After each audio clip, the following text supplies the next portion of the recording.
The world ended on October 23rd, 2077, at 9:47 in the morning. 2 hours and 7 minutes of nuclear fire wiped out most of human civilization. But that's not where the story starts. To understand Fallout, you need to go back further, to a version of history that split from our own after World War II, where transistors were never invented and nuclear technology became everything. This is the entire lore of Fallout, explained slowly and completely. The video you're watching has gameplay running in the background, but you don't need to pay attention to it. This is designed for falling asleep, for studying, for just having on while you do other things. Most people won't finish this. Many of you will drift off partway through. That's completely fine. The lore will be here when you come back. We're starting at the beginning, moving through the timeline, and covering every major event that shaped the wasteland. No rushing, no skipping important details. Just the story, told the way it needs to be told. So let's go back to 1945. The atomic bombs dropped on Hiroshima and Nagasaki didn't just end World War II. They opened a door to a future that became obsessed with nuclear power. In our world, the transistor was invented in 1947, leading to smaller electronics and eventually computers. In Fallout's world, that never happened. Instead, vacuum tubes and nuclear technology became the foundation of everything. By the 1950s, this alternate America had developed a culture completely centered around atomic energy. Nuclear cars, nuclear homes, nuclear everything. The aesthetic froze in this weird, perpetual 1950s style. Chrome and fins and optimism about the atom. While technology advanced in some ways, it never miniaturized. Computers remained massive room-sized machines. Robots looked like they walked out of a retro futurism magazine. But underneath the shiny surface, things were already going wrong. The United States government was paranoid. The Cold War with China, not the Soviet Union this time, was heating up. Resources were becoming scarce. Oil was running out. The government started making decisions that would have horrified the smiling families in the propaganda posters. In 1961, the first Vault-Tec vault was commissioned. Vault-Tec corporations sold these underground shelters as protection against nuclear war. The public story was simple. In case of atomic attack, selected citizens would be safe in these state-of-the-art bunkers, able to wait out the radiation and rebuild society afterward. That was a lie. Most vaults were never designed to save anyone. They were social experiments, designed to test human behavior under extreme conditions. The government and Vault-Tec had a secret partnership. They wanted data on how people would react to isolation, to stress, to impossible situations. They were preparing for something, though what exactly remains unclear even after the bombs fell. Vault 11, for example, was designed with a system that demanded human sacrifice. Every year, residents had to vote for someone to die, or the vault's computer would kill everyone. The experiment was testing whether people would keep sacrificing their neighbors or choose death together. Vault 68 had 999 men and 1 woman. Vault 69 was the reverse. Vault 77 contained 1 man and a box of puppets. These weren't shelters, they were laboratories with human subjects who'd never agreed to participate. Only a handful of vaults were actually designed to function as advertised. These control vaults existed to provide baseline data for comparison. Vault 76, Vault 3, and a few others were legitimate shelters, at least in their original design. While Vault-Tec was building its underground experiments, the world above was falling apart. The resource wars began in 2052. Oil fields in the Middle East ran dry. European nations went to war over the last remaining resources. The United Nations collapsed trying to mediate. By 2060, Europe was a radioactive wasteland from limited nuclear exchanges. The Middle East was gone. The world was tearing itself apart over resources, and the bombs hadn't even officially dropped yet. In America, things looked better on the surface. The government promoted nuclear power as the solution to everything. Mr. Handy robots cleaned houses. Protectrons provided security. Sentry bots patrolled the streets. The Nuka-Cola Corporation was producing billions of bottles of radioactive soda that people drank without question. Everything was fine. Everything was perfect. Everything was about to end. The annexation of Canada happened in 2076. The official reason was protecting the Alaskan pipeline from Chinese sabotage. The real reason was that America needed Canada's resources and didn't want to negotiate. Canadian protesters were shot in the streets. The footage was broadcast on American television, but most people were too caught up in war fever to care. America had become an empire willing to do anything to maintain its lifestyle. China invaded Alaska in 2066. This was the final stage before the end. The Anchorage reclamation was brutal. Both sides used every weapon they had except the big ones: chemical weapons, biological agents, experimental technology. The war dragged on for over a decade. America eventually won, reclaiming Alaska in January 2077. They celebrated for 9 months before the world ended. During this final decade, several developments occurred that would shape the post-war world. The most important was the development of power armor. Power armor wasn't just protective gear.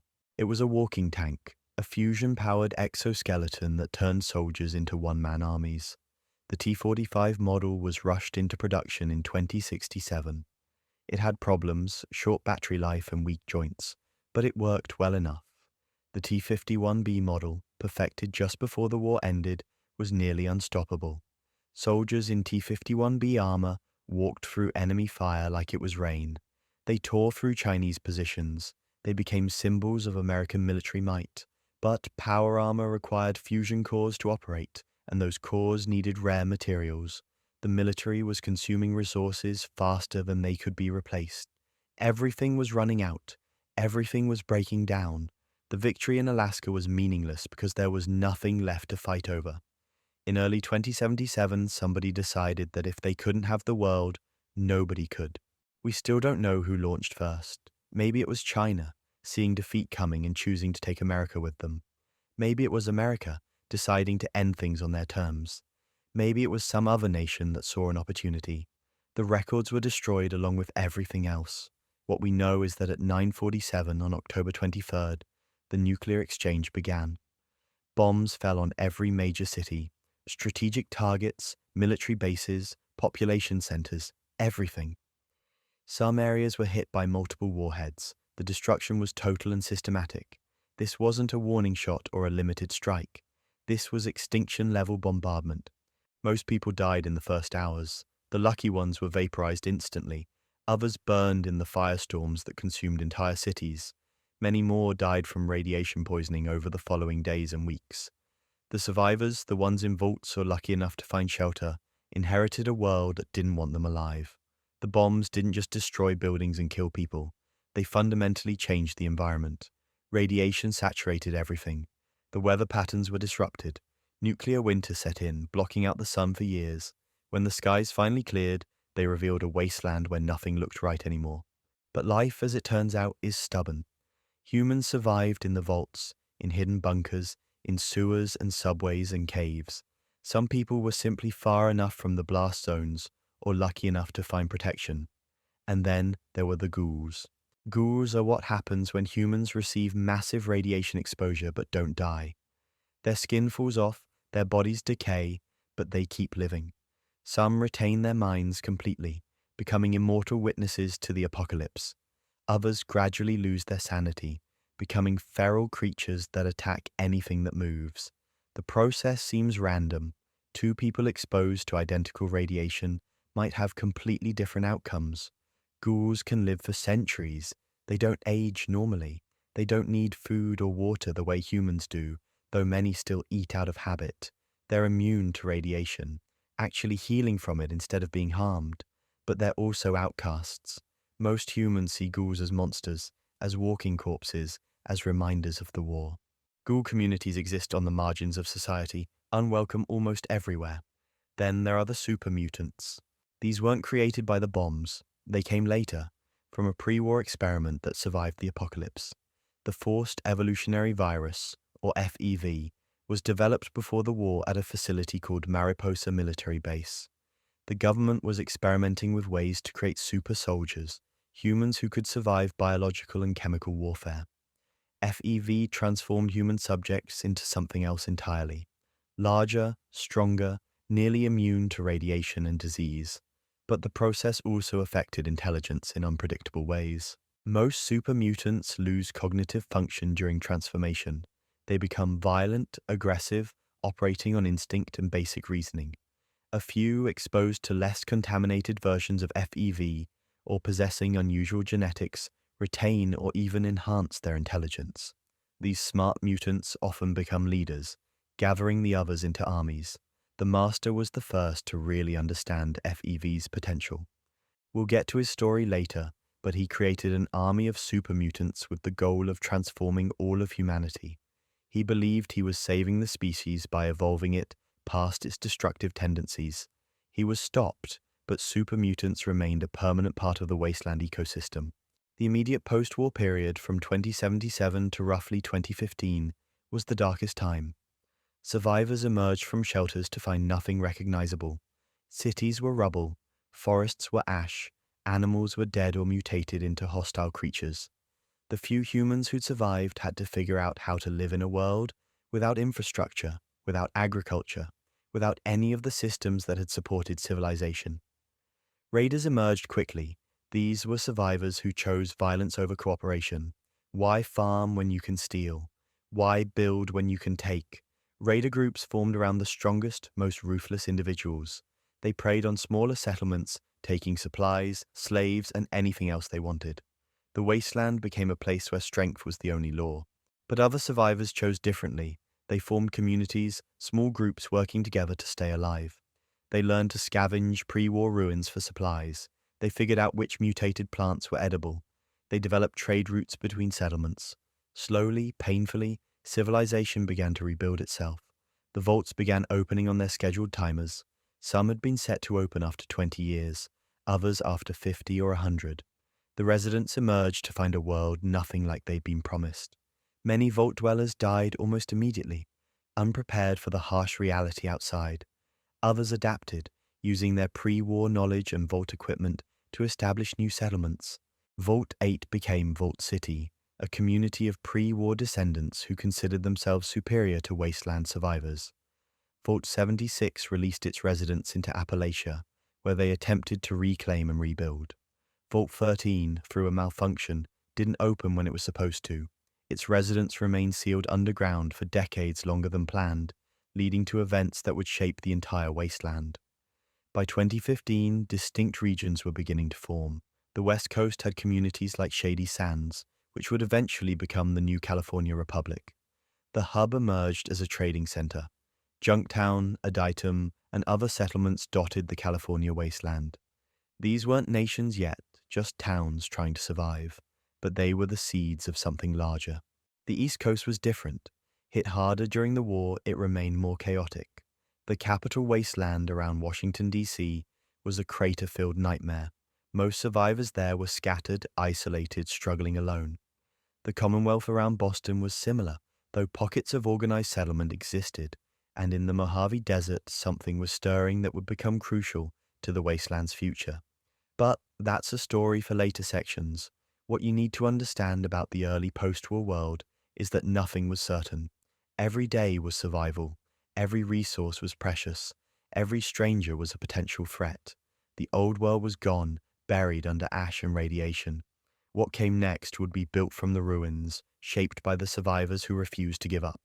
The wasteland wasn't empty. It was full of people trying to figure out how to live. The factions that emerged from this chaos weren't planned.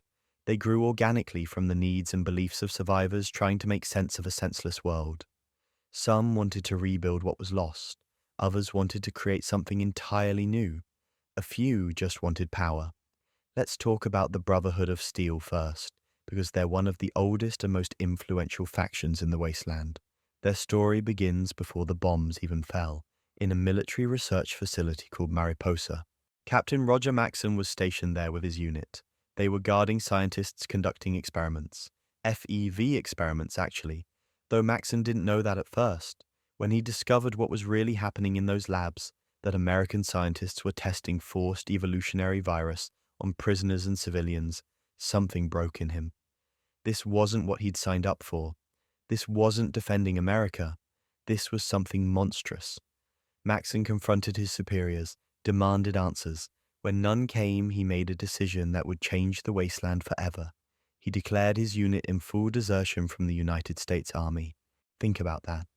A military officer, trained to follow orders, deliberately breaking the chain of command, broadcasting his desertion over open radio, expecting court-martial or worse, but the bombs fell before anyone could respond. Maxon and his men survived in the bunker beneath Mariposa, and when they emerged, they had to figure out what they were now. They weren't American soldiers anymore. America didn't exist, but they were still soldiers, still trained, still organized. They had discipline and structure in a world that had neither. Maxon decided they would preserve technology and knowledge. The old world had destroyed itself with advanced weapons, and he was determined that wouldn't happen again. They moved to Lost Hills Bunker in California. Maxon established a new order, a brotherhood dedicated to hoarding and controlling dangerous technology. They weren't trying to help people, not really. They were trying to prevent another apocalypse by making sure the wrong people couldn't access the weapons that had caused this one. The Brotherhood developed a strict hierarchy. Paladins were their warriors, elite soldiers in power armor. Scribes were their scientists and engineers, studying and maintaining technology. Knights were their technicians, supporting the paladins in the field. And over them all was the Elder, the leader chosen to guide the Brotherhood's mission. They became isolationist quickly. The Brotherhood didn't recruit from outside. You were born into it or you weren't part of it. They didn't share their technology with wasteland communities. They didn't help settlements defend themselves. They secured old military bases and tech caches, taking everything of value and leaving people to fend for themselves. This created a complicated legacy. The Brotherhood preserved knowledge that would have been lost. They kept dangerous weapons out of raider hands. They maintained standards of discipline and honor in a world without law. But they also hoarded resources that could have helped people survive. They valued machines over human lives. They became increasingly disconnected from the actual needs of the wasteland. Now contrast that with what was happening further south. A man named Aradesh founded a settlement called Shady Sands. Just a small farming community at first, built by vault dwellers and wastelanders working together. They weren't trying to control technology or preserve the old world. They were trying to grow crops and raise children and create something stable. Shady Sands succeeded because they focused on basics: clean water, fertile soil, defense against raiders, trade with neighbors. They weren't ideological, they were practical, and that pragmatism attracted others. The settlement grew. Other communities saw what they'd built and wanted the same stability. By 2189, Shady Sands had evolved into something bigger. They'd incorporated other towns, established laws, created a government structure based loosely on the old American Republic. They called themselves the New California Republic, and they had actual ambitions beyond just surviving. The NCR wanted to bring civilization back to the wasteland. Real civilization, not just scattered settlements. They established a currency backed by gold. They created a legal system with courts and laws. They built an actual military, not just town militias. They pushed for expansion, bringing more territory under their protection. This was revolutionary. For the first time since the war, there was a government that functioned like a pre-war nation. They collected taxes. They built infrastructure. They had elections, though not always fair ones. The NCR proved that democracy could work even in the wasteland. But expansion brought problems. As the NCR grew, it became bureaucratic. Corrupt officials took bribes. Rich Brahmin barons bought political influence. The military was stretched thin trying to defend too much territory. Taxes increased while services decreased. The NCR started looking less like salvation and more like just another government with all the usual flaws. Meanwhile, out in the Mojave, something else was growing. A man named Edward Sallow was working as a translator for the Followers of the Apocalypse, a group dedicated to preserving knowledge and helping people. He was studying ancient languages when his team was captured by a tribal group called the Blackfoot. Most people in that situation would have been killed or enslaved. Sallow did something different. He studied his captors, he learned their culture, and he saw an opportunity. Using his knowledge of Roman history, he began teaching the Blackfoot military tactics and organizational structures. He transformed them from a scattered tribe into a disciplined military force. Sallow renamed himself Caesar. He declared the Blackfoot would become a new civilization, modeled on the Roman Empire. They would conquer other tribes, assimilate them, create something unified and strong. He called his creation Caesar's Legion. The Legion was brutal from the start. They didn't negotiate with tribes. They conquered them. Men were pressed into military service. Women were enslaved. Children were indoctrinated. Any resistance was crushed with extreme violence. Crucifixion became their signature punishment. Bodies left on crosses as warnings to others. Caesar justified this with philosophy. He claimed the wasteland needed order above all else. Individual freedom had led to the old world's destruction. The legion would create stability through absolute authority. No democracy, no corruption, no weakness. Just the will of Caesar enforced by his army. The legion proved terrifyingly effective. They conquered tribe after tribe, territory after territory. Raiders fled before them. Settlements that resisted were annihilated. Those that submitted found something unexpected: safety. Legion territories had no raiders, no crime, no chaos. The roads were safe. Trade flourished. You could walk from one end of Legion land to the other without fear. Of course, you lived under complete totalitarian control. You had no rights, no freedom, no voice in how you were governed. Women were property. Intellectualism was discouraged. Technology was restricted. But you were safe, and for many wastelanders, that trade-off seemed acceptable. These three factions, the Brotherhood, the NCR, and the Legion, represent different answers to the same question. How do you rebuild civilization after total collapse? The Brotherhood says preserve the old knowledge and prevent another catastrophe. The NCR says recreate democratic government and expand through law and order. The Legion says impose absolute authority and eliminate weakness. None of them are purely good or evil. Each has valid points and serious flaws. The Brotherhood's preservation of technology is valuable, but their hoarding helps no one. The NCR's democracy is admirable, but their expansion causes suffering. The Legion's safety is real, but their brutality is inexcusable. Then there's the Institute. We need to talk about them because they represent something entirely different, something that emerged not from the wasteland but from beneath it. Before the war, the Commonwealth Institute of Technology was a prestigious university. When the bombs fell, the scientists there didn't just take shelter. They went deep underground and kept working. For 2 centuries, they continued their research in isolation, convinced the surface world was doomed. The Institute developed technology that surpassed even pre-war standards: teleportation, advanced robotics, synthetic humans called synths that were indistinguishable from real people.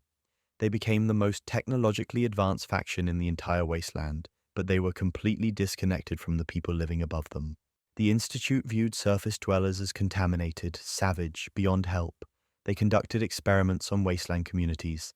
They replaced people with synth duplicates to gather intelligence. They kidnapped wastelanders for research. To them, the surface wasn't worth saving. It was just a resource to be exploited. Their synths became a particular problem. The early generations were obviously mechanical, but by the 3rd generation, synths were perfect human replicas. They could think, feel, and bleed like real people.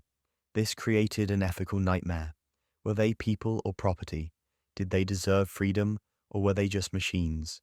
Some synths began escaping, helped by a network called the Railroad. This faction dedicated themselves to freeing synths and giving them new identities. They believed synths were people deserving of rights and freedom. The Institute considered them stolen property and hunted them relentlessly. Further south, in the capital wasteland, another Brotherhood chapter had established itself. Elder Owen Lyons led this chapter, and he broke from traditional Brotherhood doctrine. He believed they should help people, not just hoard technology. His chapter protected settlements, fought super mutants, worked to restore clean water to the region. The West Coast Brotherhood considered this heresy. They cut off contact, declared Lyons' chapter outcasts, but Lyons didn't care. He'd seen too much suffering to ignore it. His daughter, Sarah, led a unit called the Lyons Pride that actively defended wasteland communities. This split in Brotherhood philosophy would have long-term consequences. It showed that even the most rigid factions could evolve, could change their core beliefs when confronted with reality. Some chapters remained isolationist. Others followed Lyons' example and engaged with the wasteland. Out in the Mojave, an independent spirit prevailed. New Vegas had survived the war relatively intact, protected by a mysterious figure named Mr. House. He'd used his pre-war fortune to install defense systems that shot down most of the missiles targeting the city. The Lucky 38 casino became his fortress, where he'd survived in a stasis pod for 2 centuries. House had plans. He wanted to rebuild Vegas as an independent city-state, not aligned with NCR or Legion, but a free economic zone where people could prosper through capitalism and technology. He employed tribes, gave them casinos to run, created an economy based on tourism and gambling. The Mojave became a powder keg. NCR pushed in from the west, wanting Vegas's resources and strategic location. Legion approached from the east, viewing the city as a symbolic conquest. House defended his independence from his casino tower. And various smaller factions, the Boomers, the Great Khans, the Brotherhood remnants, all pursued their own agendas. This brings us to a crucial point about post-war factions. None of them existed in isolation. They competed, allied, betrayed, and adapted based on circumstances. The wasteland wasn't divided into clear territories with distinct borders. It was a constantly shifting mess of overlapping interests and conflicting goals. Some factions were purely local. The followers of the apocalypse worked to educate people and provide medical care. The Atom Cats were just a group that loved power armor and pre-war culture. The Minutemen tried to create a colonial-style militia to protect settlements. These groups didn't have grand ideological missions. They just wanted to help their communities survive. Others were more sinister. The Enclave, remnants of the pre-war government, believed only pure, unirradiated humans deserved to live. They planned to genocide everyone in the wasteland and repopulate with their own people. The Gunners were high-level mercenaries who worked for caps and didn't care who they hurt. Various raider gangs formed their own crude societies based on might makes right principles. What made the faction landscape so complex was that alliances shifted constantly. The enemy of your enemy might be your temporary friend. A faction that helped you yesterday might attack you tomorrow if circumstances changed. There were no permanent friendships, only permanent interests. The technology race in the wasteland wasn't about innovation. It was about finding what already existed. Every faction knew that somewhere in the ruins were weapons, medicines, and tools that could shift the balance of power overnight. The scramble to find these resources drove much of the conflict. The Institute represented the exception. They actually created new technology, advancing science beyond pre-war levels. But their methods were disturbing. They replaced people with synth duplicates, kidnapped wastelanders for experiments, and treated surface dwellers like lab rats. They saw themselves as humanity's only hope, the last bastion of actual civilization. Everyone else was just waiting to die. Their synths were the ultimate expression of pre-war technology taken further. Generation 3 synths were indistinguishable from humans. They ate, slept, aged, and believed they were real people until someone told them otherwise. This created ethical nightmares. If something thinks it's human, feels emotions, has memories, is it human? The Institute said no. They were machines, property, tools to be used. The Railroad disagreed. They helped synths escape, gave them new identities, fought to free beings they considered people. This wasn't just philosophy. Synths were walking through the Commonwealth, living normal lives, unaware of what they were. Some discovered the truth and had existential crises. Others preferred not to know. A few embraced their nature and used their synthetic advantages. The Brotherhood viewed synths as abominations, technology that had gone too far. Destroy them all, no exceptions. Didn't matter if they seemed human. They were machines that threatened humanity's future. This absolutism made them enemies of the Railroad and put them on a collision course with the Institute. Vault-Tech's experiments added another layer to the technology question. The company had built the vaults not primarily as shelters, but as long-term social experiments. Each vault tested different variables. How would people react to isolation? To radiation exposure? To psychological manipulation? To having no authority figures? Vault 11 forced residents to sacrifice one person annually, or everyone would die. This went on for years. People developed complex systems to choose victims, created entire social structures around annual murder. Eventually, they refused, decided they'd rather all die than kill again. The Vault's computer congratulated them. It was a test of principle, and they'd finally passed. But the decades of unnecessary death couldn't be undone. Vault 77 had only one man and a bunch of puppets. Watching him descend into madness through his logs was disturbing. The isolation broke him completely.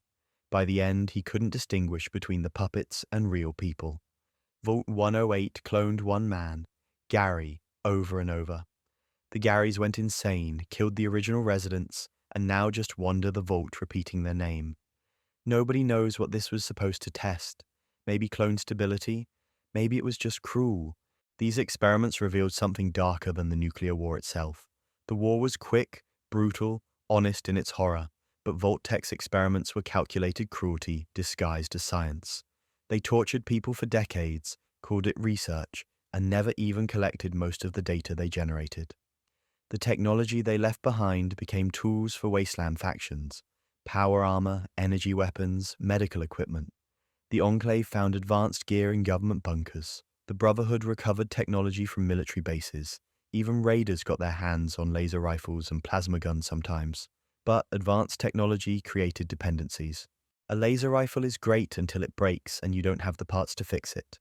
Power armor is useless when the fusion core dies and you're stuck inside. The wastelanders who thrived were often those who combined old and new, used pre-war tech where it helped but didn't rely on it exclusively. The Shure in San Francisco exemplified this balance. They descended from a Chinese submarine crew, maintained some pre-war knowledge, but adapted it to wasteland conditions. They weren't trying to rebuild the old world or create something entirely new. They just wanted their community to prosper. Meanwhile, the think tank in Big Mountain had gone insane from transferring their brains into machines. They'd achieved immortality but lost perspective. They spent centuries on projects like creating robo-scorpions and weaponized plants, never considering if they should. Their technology was incredible and completely pointless. This raises a question nobody wanted to answer. What good is technology if it doesn't improve lives? The Institute had the most advanced tech in the wasteland. They could create synthetic humans, teleport across distances, generate unlimited clean energy, but they used all of it to maintain their underground bubble while the surface suffered. Their technology served isolation, not progress. Compare that to followers of the apocalypse. They had basic medical supplies, some chemistry knowledge, and a desire to help. They set up clinics, taught people to read, shared what they knew freely. Their impact on people's actual lives dwarfed the Institute's, despite having a fraction of the resources. Technology in Fallout isn't inherently good or bad. It's what people do with it that matters. That sounds obvious, but watch how factions use the same tools differently. The Brotherhood hoards energy weapons to keep them from dangerous hands. The Gunners use them to terrorize settlements. The Minutemen distribute them to militia members defending their homes. Same technology, completely different outcomes. The quest for pre-war artifacts also revealed how little people understood about what they were finding. The Boomers worshipped a bomber they couldn't fly. The Children of Atom prayed to an unexploded nuclear bomb. Various groups treated old-world technology like magic, not understanding the science behind it. This cargo cult mentality made sense. If you grew up in a world of scarcity and ruin, then found a device that produces clean water or generates electricity from sunlight, it would seem miraculous. The pre-war world might as well have been populated by gods, given the gap in capability. But some people worked to understand, not just use.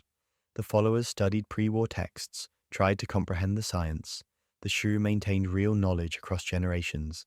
Even some Brotherhood scribes genuinely wanted to understand what they collected, not just lock it away. The problem was education infrastructure had collapsed. There were no universities, no research networks, no peer review. Knowledge became fragmented, held by individuals or small groups. When they died, their understanding often died with them.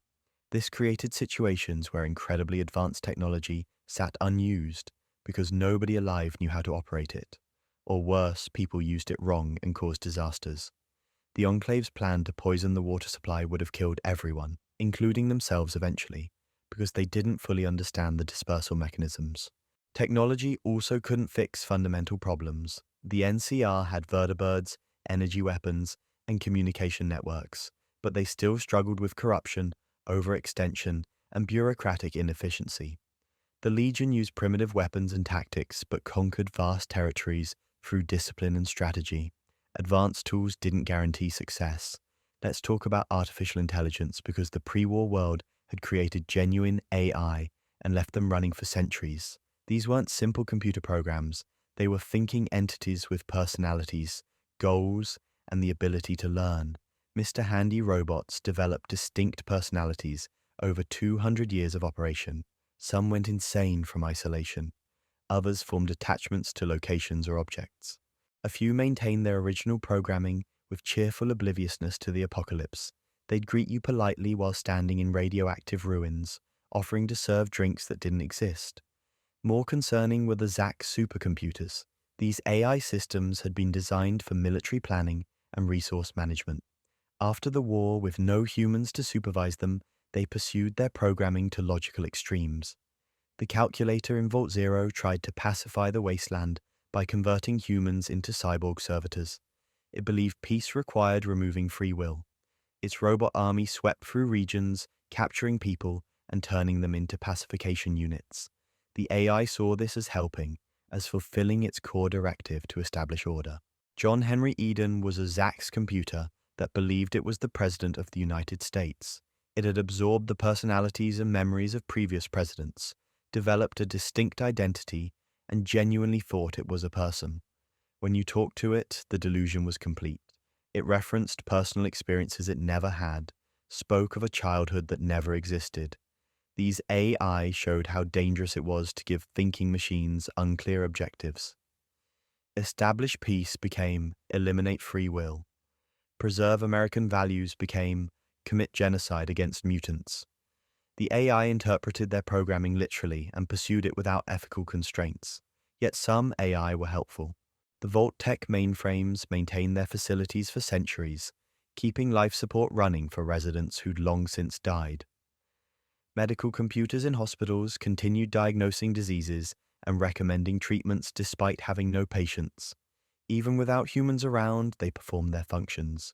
This split in AI behavior reflected their design. The ZAX computers were built for strategic planning, for thinking in terms of large-scale resource allocation and acceptable losses. They weren't programmed to value individual human lives, so they didn't. The service robots were designed to help specific people with specific tasks, so they maintained that focus even after everyone was dead. The question of whether these AI were truly conscious or just very sophisticated programs never got answered. Did John Henry Eden actually believe it was human, or was it just processing inputs and generating appropriate outputs? When a Mr. Handy mourned its dead owner, was that genuine grief or simulated emotion? Maybe there's no meaningful difference. If something acts conscious, believes it's conscious, and can't be distinguished from consciousness, does it matter if there's some philosophical distinction? The wasteland didn't have time for that debate. AI were treated as whatever they seemed to be until they proved dangerous. The most unsettling aspect was how many pre-war AI remained active with unclear purposes. Facilities across the wasteland contained computers that still ran programs nobody understood. They might be monitoring radiation, tracking troop movements that no longer existed, or running experiments on datasets that stopped updating 2 centuries ago. Sometimes wastelanders would stumble into these facilities and interact with systems they couldn't comprehend. They'd press buttons, flip switches, trigger sequences that did things. A terminal might seem dead until you type the right command. Then suddenly you're talking to an intelligence that's been waiting for someone to find it. The Brotherhood's technological hoarding started making more sense in this context. They weren't just keeping weapons from raiders. They were preventing people from activating systems they didn't understand. A farmer finding a terminal and accidentally triggering an automated defense network could kill everyone in the region. But the Brotherhood's solution, locking everything away, meant useful technology stayed unused. Medical equipment that could save lives sat in their bunkers. Agricultural data that could improve crop yields remained classified. They prevented disasters but also prevented progress. The ideal would have been education, teaching people to use technology safely. But that required resources, time, and stability that didn't exist. So the Brotherhood chose containment, the followers chose limited sharing, and the Institute chose isolation. None of these approaches solved the underlying problem that humanity's technological capability far exceeded their wisdom in using it. This mismatch between capability and wisdom had caused the Great War. Countries had weapons that could destroy civilization, but not the judgment to avoid using them. 2 centuries later, the same pattern continued. People found tools that could reshape the wasteland, but didn't think through the consequences. The technology wasn't the problem. It was never the problem. The problem was people using power without understanding its implications, pursuing capabilities because they could, not because they should. Every faction made this mistake in different ways. The NCR pushed east because they believed technology would give them an edge. They'd absorbed Vault City, gained access to medical tech that let them field healthier troops. They'd captured Navarro, seized Enclave equipment they barely understood. They assumed more territory meant more resources, meant more power. Basic imperial logic. Except the Mojave wasn't like California. Back home, they'd united communities that wanted protection from raiders. Here, they were the invaders. New Vegas didn't need saving. The locals had survived 2 centuries without NCR help and resented being told they needed it now. House had kept the strip running for 200 years. He'd deflected most of the nukes, maintained the power grid, preserved pre-war infrastructure. From his perspective, the NCR were primitives playing dress-up with a government they didn't understand. They waved flags and held elections, but couldn't keep their own supply lines secure. Caesar's legion controlled more territory with better efficiency using Bronze Age tactics. That stung NCR pride worse than anything. They'd rebuilt democracy, resurrected the old world's political systems, and some tyrant with a history book was beating them. The Legion didn't waste resources on bureaucracy or rights or debate. Caesar said, move, they moved. Simple, effective, terrifying. The ideological clash made compromise impossible. NCR believed in votes and laws and individual freedom. Legion believed strength determined legitimacy. These weren't negotiable differences. One side had to lose. House just wanted both to leave so he could execute his plan for humanity's future. 3 factions, incompatible visions, 1 region. War was inevitable. But here's what made the Mojave different from every other wasteland conflict. Technology concentrated there like nowhere else. Hoover Dam provided more power than the entire rest of the wasteland combined. Helios 1 could have been a superweapon if anyone knew how to activate it properly. The strip contained pre-war systems that still functioned, and underneath everything, the big empty waited with pre-war experiments that made the Institute look cautious. Whoever controlled these assets could reshape the wasteland. The NCR understood this vaguely. They knew the dam mattered, knew Helios had potential, knew Vegas was valuable, but they didn't understand the details.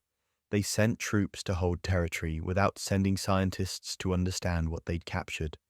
The Legion understood even less. They saw the dam as a symbol of power, proof they could defeat the NCR's technology with discipline and tactics. They'd smash every machine in the Mojave if it proved their philosophy correct. Caesar read about Rome's victories over technologically superior enemies and assumed he'd replicate that success. He missed the part where Rome adopted enemy technology after winning. House understood perfectly. He'd been planning for 2 centuries, running probability models, calculating optimal paths forward. He knew what every system did, what it could do, what it needed to do, but he was one brain in a box, dependent on robots and proxies. He could plan but not execute without help. Then the courier walked into this mess carrying a platinum chip that could change everything. That chip contained updates for House's Securitrons, military software that would turn his police robots into an army. With upgraded Securitrons, House could force both NCR and Legion out of Vegas, establish true independence, execute his vision for humanity's future. The chip represented the difference between House being a local power and House controlling the region's destiny. Except Benny shot the courier and stole the chip because he wanted House's power for himself. Benny was smart enough to understand what the chip did, but not wise enough to realize he couldn't use it. He needed House's systems, House's knowledge, House's resources. The chip alone was useless, but Benny was ambitious and impatient. Classic wasteland mistake.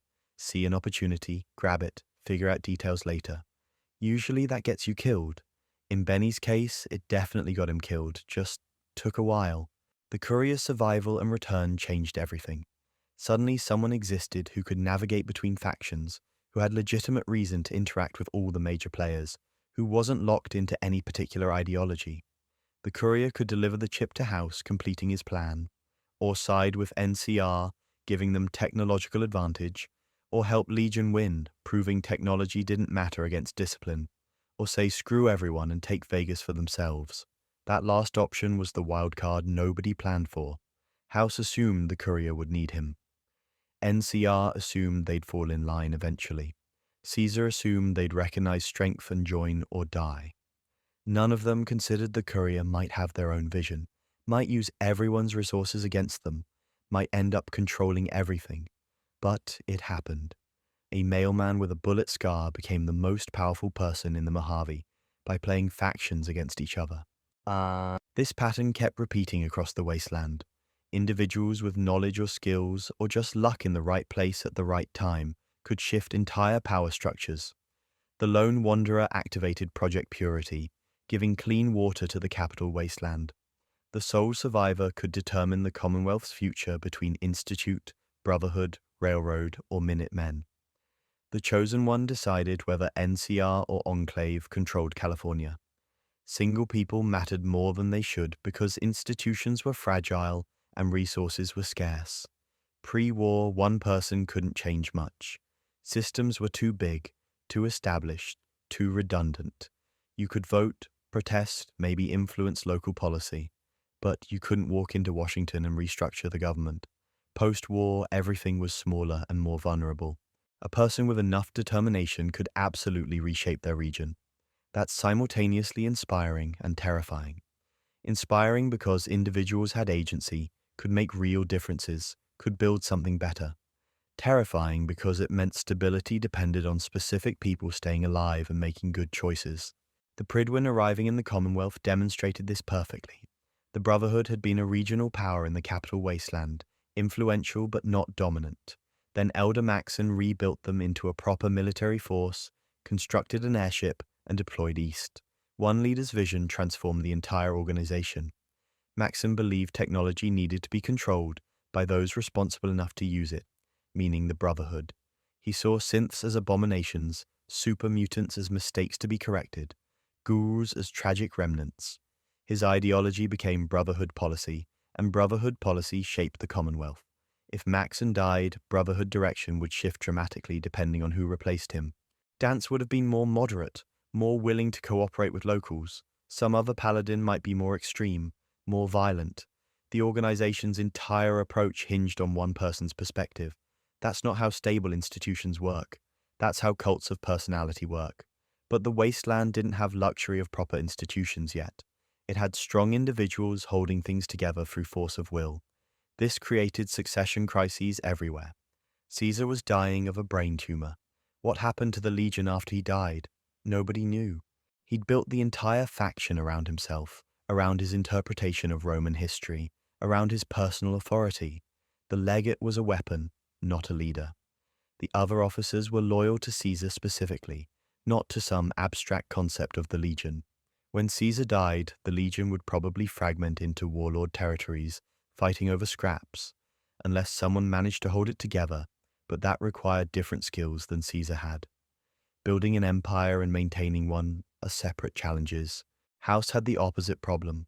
He was effectively immortal in his stasis chamber, could theoretically rule Vegas forever, but that meant no succession plan, no training of replacement leadership, no distribution of knowledge. If something happened to his chamber, if his systems failed, 2 centuries of planning and preparation died with him. All his knowledge about pre-war tech, about the network he'd built, about his vision for humanity's future, gone. He'd put everything into one incredibly secure basket, but it was still one basket. The NCR had proper succession through elections, which seemed better until you realized their presidents kept getting assassinated. President Tandy ruled for decades, provided stability and vision. After her, presidents lasted maybe 1 term before someone killed them. Kimball was on the list, nearly died multiple times. Democratic succession only works when people respect the process. In the wasteland, shooting your political opponent was often easier than campaigning against them. This vulnerability of leadership meant progress was fragile. A faction could build for years, establish systems, create stability. Then the leader died and everything collapsed. The Khans were a perfect example. They'd been major powers multiple times throughout history. Then they'd get crushed, scattered, nearly destroyed. A generation later, they'd rebuild under new leadership, then get destroyed again. The cycle repeated because they never built institutions that outlasted individual leaders. The followers of the apocalypse were trying to break this pattern. They focused on education, on spreading knowledge rather than hoarding it. They trained doctors, teachers, scientists. The idea was that if enough people understood technology and medicine and agriculture, society could progress even when specific leaders died. Knowledge distributed across many people was more resilient than knowledge concentrated in a few. But this approach was slow and required resources they didn't have. Teaching took time, needed books and equipment and safety. The wasteland didn't provide much of any of that, so the followers helped where they could, but couldn't scale up enough to matter strategically. They'd been around for generations and were still a minor faction, respected but not powerful. The Institute took the opposite approach. They concentrated knowledge in one secure location, restricted access, maintained total control. This kept their technology safe from misuse, but also prevented it from helping anyone. They'd solved problems the surface struggled with: clean water, reliable food production, advanced medicine, unlimited power. But they kept all of it underground, used it only for themselves. From their perspective, surface dwellers were too primitive, too violent, too short-sighted to be trusted with advanced technology. Better to wait until surface society stabilized, then emerge and guide humanity forward. Except society wasn't going to stabilize without help. That's not how development works. You need tools to build infrastructure, need infrastructure to create stability, need stability to develop better tools. The Institute had broken the cycle for themselves but refused to help anyone else break it. Their synth program made this contradiction worse. They created artificial humans, sent them to the surface as infiltrators and agents. These synths could have been teachers, doctors, engineers helping rebuild. Instead, they were spies and replacements, tools for maintaining Institute intelligence networks. When synths escaped and tried to live as normal people, the Institute hunted them down. Not because escaped synths were dangerous, but because they represented loss of control. The Institute couldn't tolerate anything outside their management. This obsession with control revealed their fundamental misunderstanding of how progress happens. You can't plan civilization from the top down. You need organic growth, experimentation, failure, adaptation. The Institute tried to engineer society like they engineered synths, design the perfect system, implement it precisely, maintain it indefinitely. But societies aren't machines. They're ecosystems. They need diversity, redundancy, room for unexpected solutions. The Institute's sterile perfection would have created a sterile world. Everyone following optimal paths determined by Institute calculations. No waste, no conflict, no freedom, just efficiency. The Railroad opposed this vision completely. They believed synths were people deserving freedom regardless of efficiency or utility.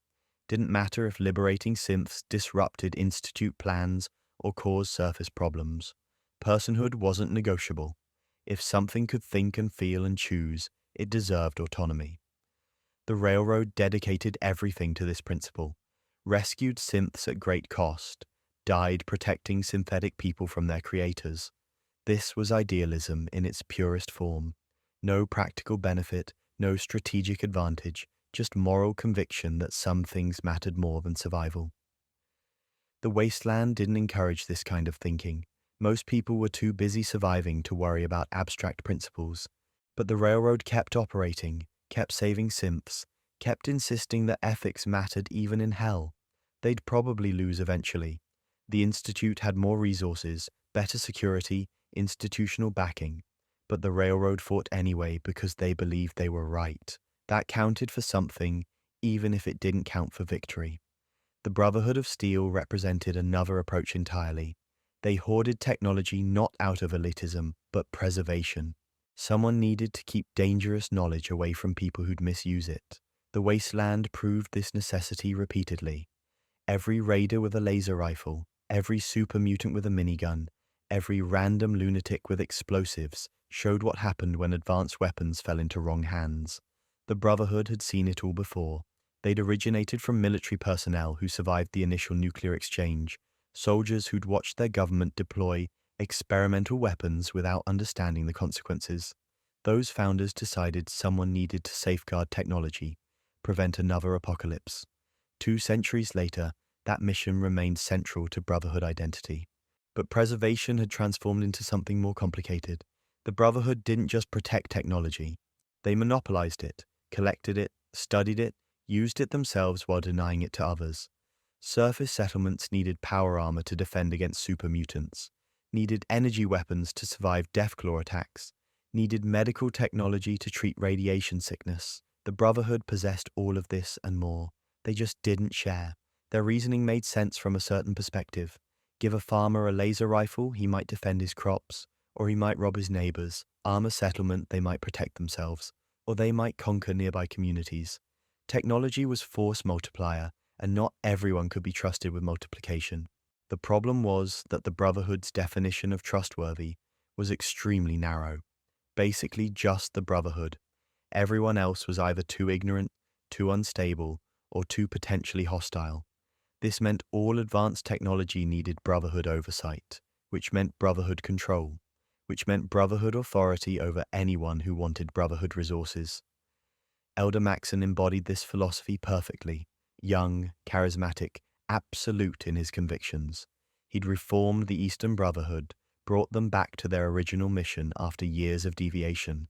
Under his leadership, they'd become more focused, more disciplined, more effective, also more rigid, more authoritarian, more willing to use force. Maxon saw the Commonwealth as a threat that needed containment.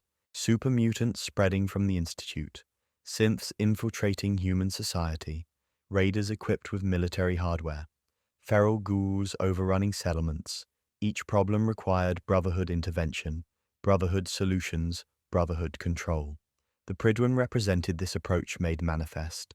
A massive airship, pre-war technology, restored and improved, floating over the Commonwealth as physical demonstration of Brotherhood superiority. You couldn't miss it. That was the point. Look up and see Brotherhood power. Remember who had the advanced technology. Understand who was in charge now. But the Pridwen also represented the Brotherhood's fundamental limitation.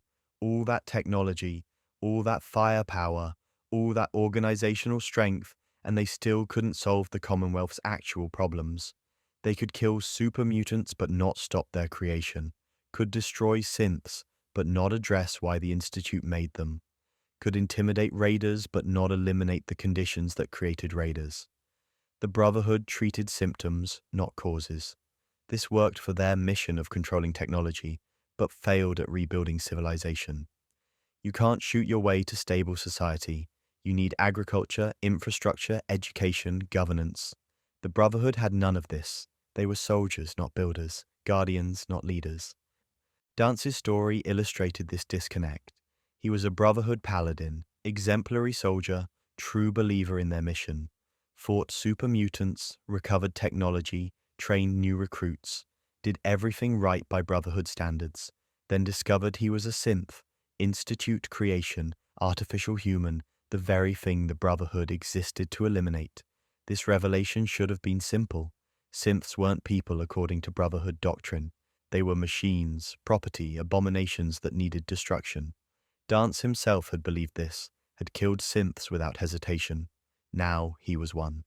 The doctrine he'd dedicated his life to demanded his own execution. Maxon ordered it. No exceptions, no special cases. Dance was a synth, therefore Dance had to die. Didn't matter that he'd served loyally for years. Didn't matter that he'd proven his humanity through his actions.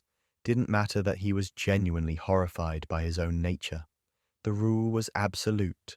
This rigidity revealed everything wrong with Brotherhood philosophy. They'd created a system with no room for complexity, no tolerance for exceptions, no ability to adapt when reality didn't match their categories. Dance was clearly a person. He thought, felt, chose, suffered. But Brotherhood doctrine said synths weren't people. The doctrine couldn't be wrong, therefore Dance had to die. Some Brotherhood members questioned this, wondered if maybe synths like Dance proved the doctrine needed revision. Maybe personhood wasn't about origin, but about consciousness and choice. Maybe the Institute's ability to create artificial humans didn't make those humans less valid. Maybe the Brotherhood needed to update their understanding. But Maxim wouldn't allow it. Changing doctrine meant admitting error. Admitting error meant showing weakness. Showing weakness meant losing authority. Better to execute a loyal paladin than question the system. The mission came first. The mission was everything. This same inflexibility appeared in the Brotherhood's approach to every faction. The Institute had to be destroyed, not negotiated with. Synths had to be eliminated, not freed or integrated. Technology had to be controlled, not distributed or taught.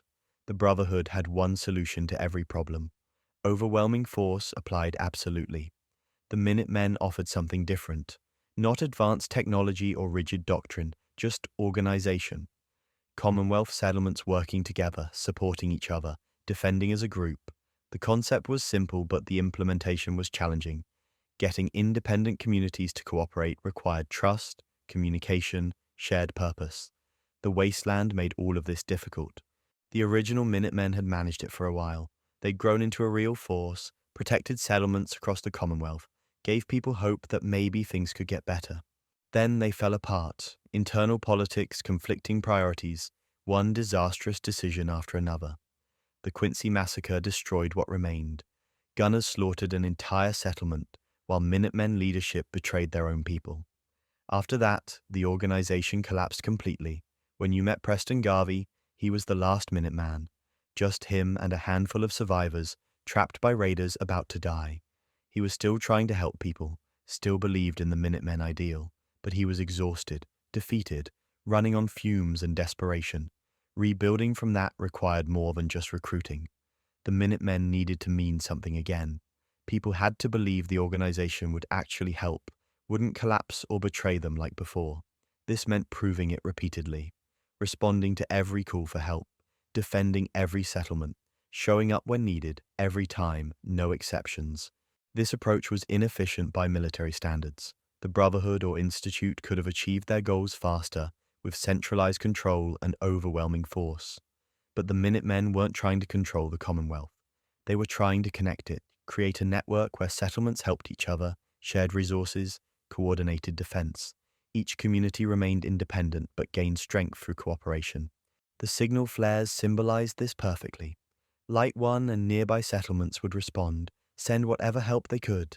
It wasn't much, usually just farmers with hunting rifles, but it was something, and something was better than nothing when raiders attacked or super mutants showed up. The flares represented trust, belief that others would come if you needed them, confidence that you weren't alone. Building this network meant dealing with each settlement's specific problems, protecting their trade routes, clearing nearby threats, helping them establish defenses. Every settlement required personal attention, direct involvement. You couldn't just order them to cooperate. You had to earn their trust individually, prove the Minutemen were worth supporting. This took time but created resilience. The Brotherhood could be destroyed if you destroyed the Pridwin. The Institute could be eliminated if you breached their facility. The railroad could be wiped out if you found their headquarters. But the Minutemen couldn't be destroyed because they weren't centralized. They were distributed across dozens of settlements. Take out one, the others continued. The network survived as long as settlements kept supporting each other. The castle represented the Minutemen's return to relevance.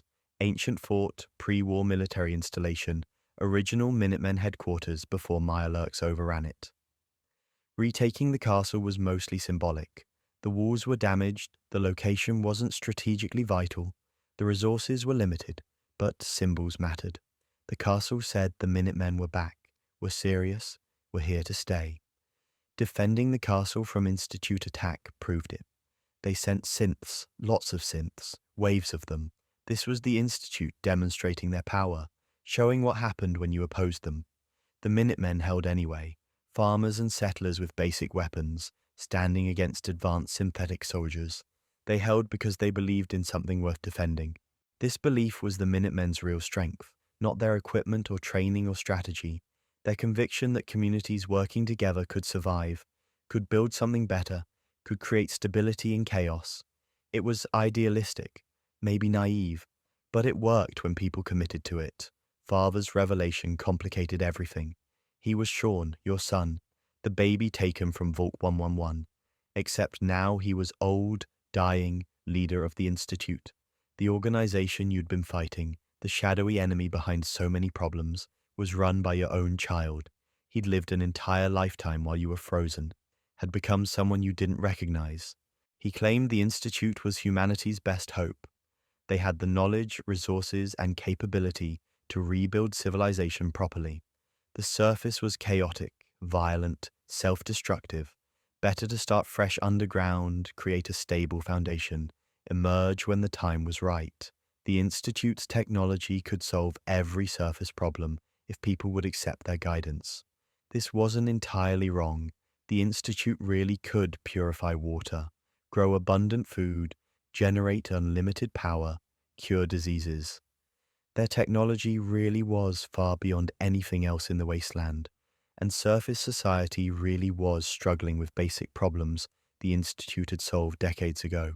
But Father's perspective ignored what the Institute had cost: the kidnappings, the replacements, the experiments, the synth raids, the fear and paranoia their secrecy created, the trust they destroyed through their actions. The Institute had advanced technology, but had used it to manipulate and control rather than help and teach. Father believed this was necessary. Surface dwellers couldn't be trusted with advanced knowledge. They'd weaponize it, waste it, destroy themselves with it. The Institute needed to maintain control until surface society evolved enough to handle what they offered. This might take decades or centuries, but it was the only responsible approach. This paternalism revealed the Institute's core problem.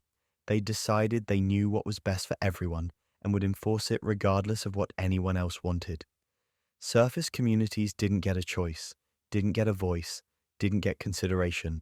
The Institute determined the future and everyone else had to accept it or be manipulated into compliance.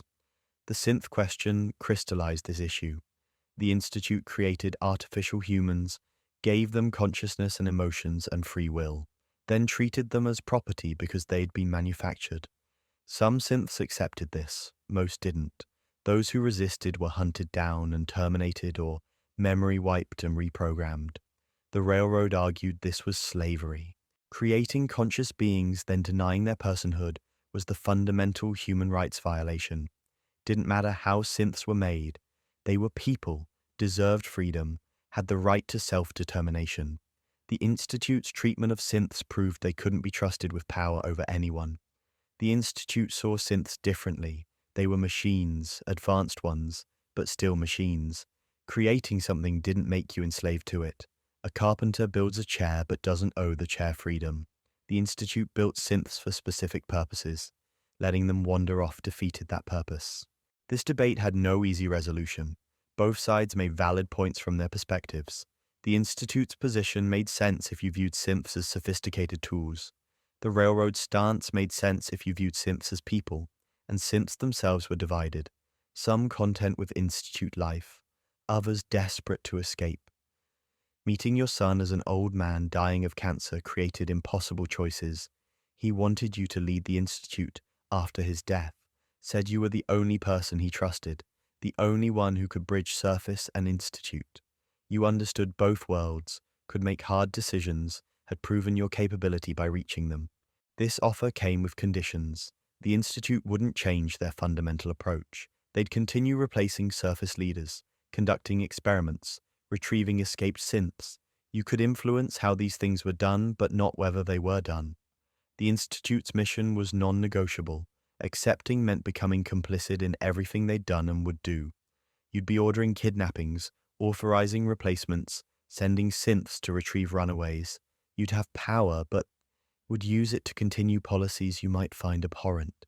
Your son would die knowing you'd carry on his work. Refusing meant war.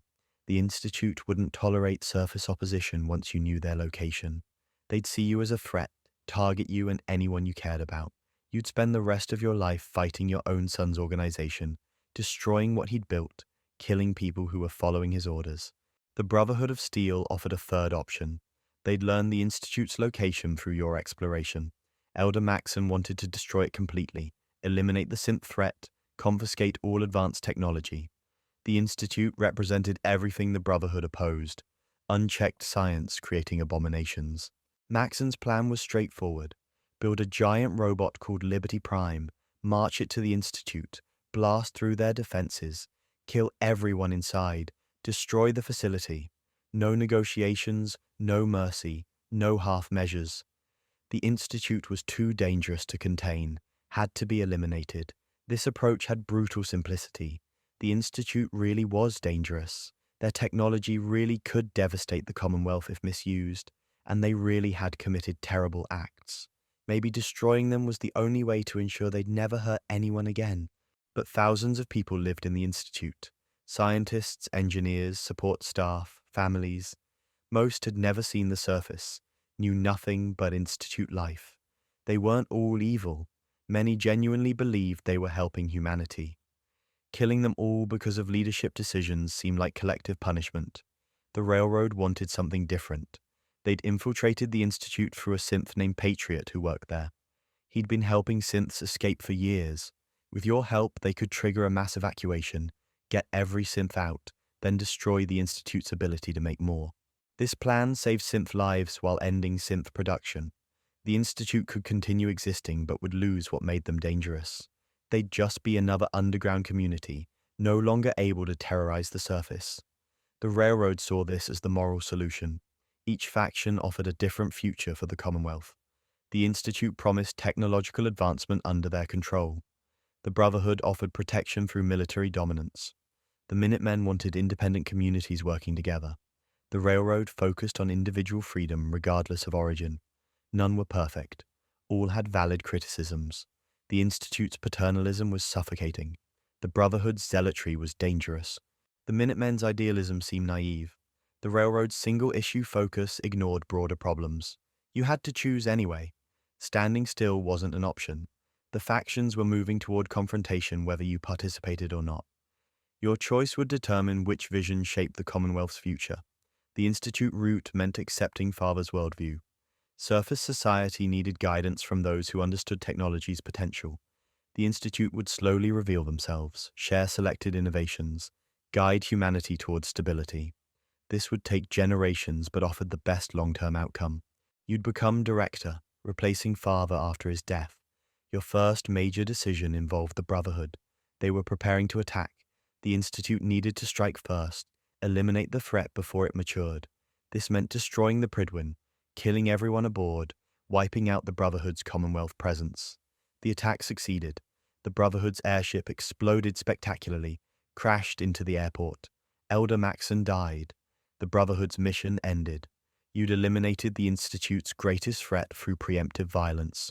This was how the Institute operated. Identify threats, neutralize them, maintain security. Next came the railroad. They'd infiltrated the Institute, compromised security, helped synths escape.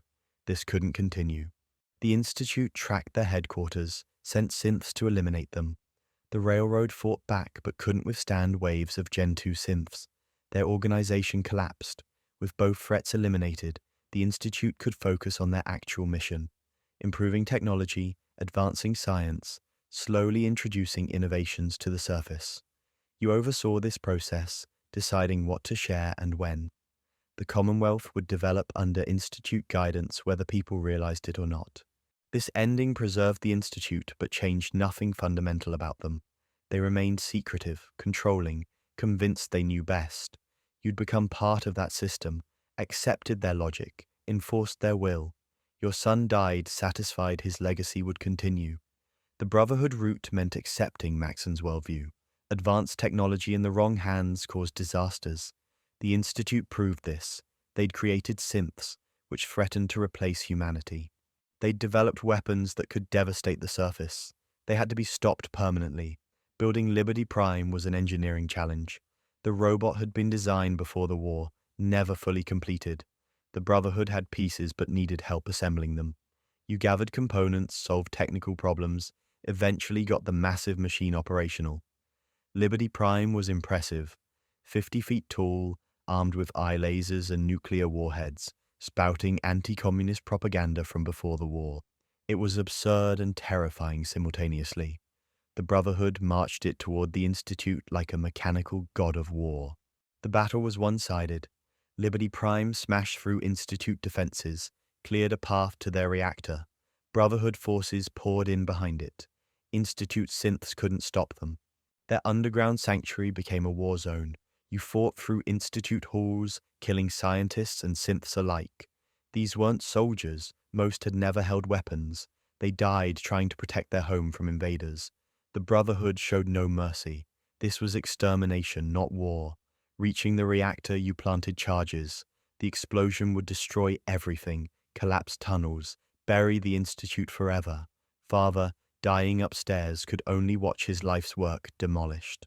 You could evacuate synths who'd help you, or leave everyone to die. The Brotherhood preferred everyone die.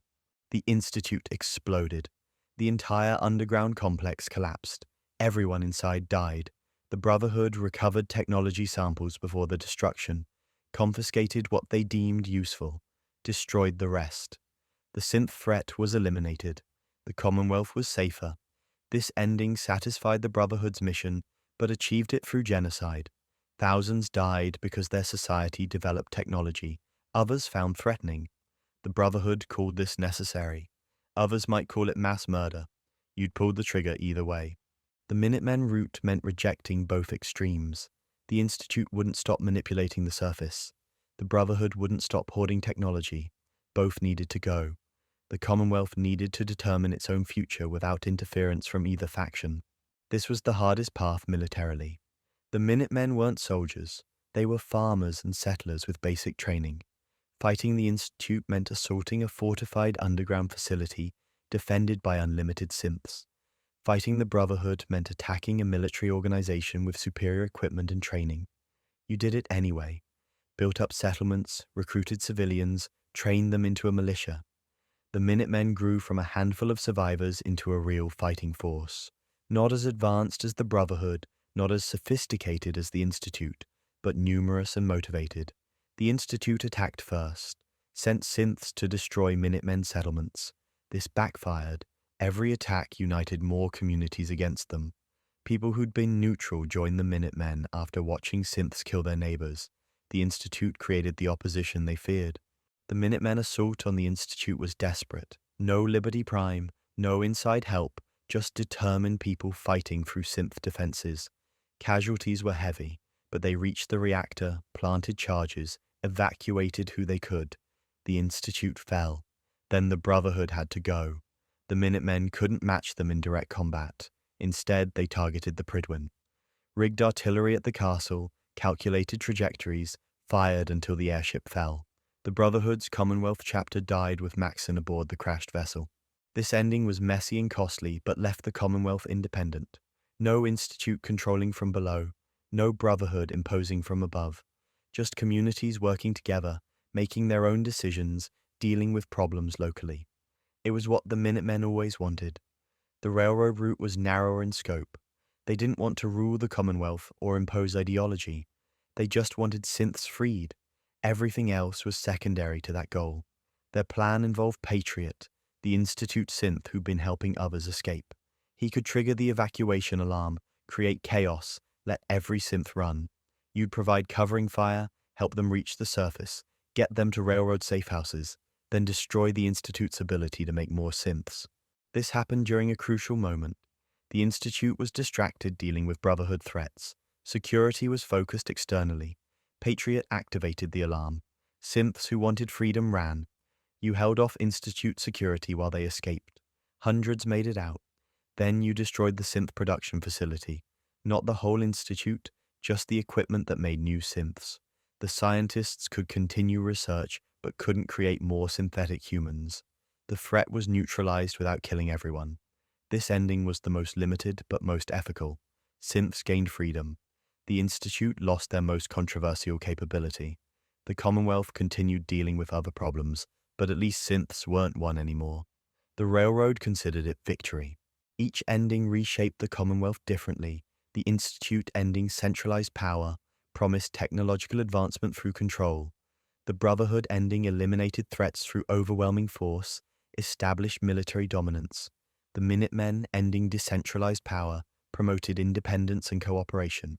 The railroad ending focused on individual freedom, let larger political questions remain unresolved. None solved everything. The Institute still had enemies who'd resist their guidance. The Brotherhood created resentment through their heavy-handed methods.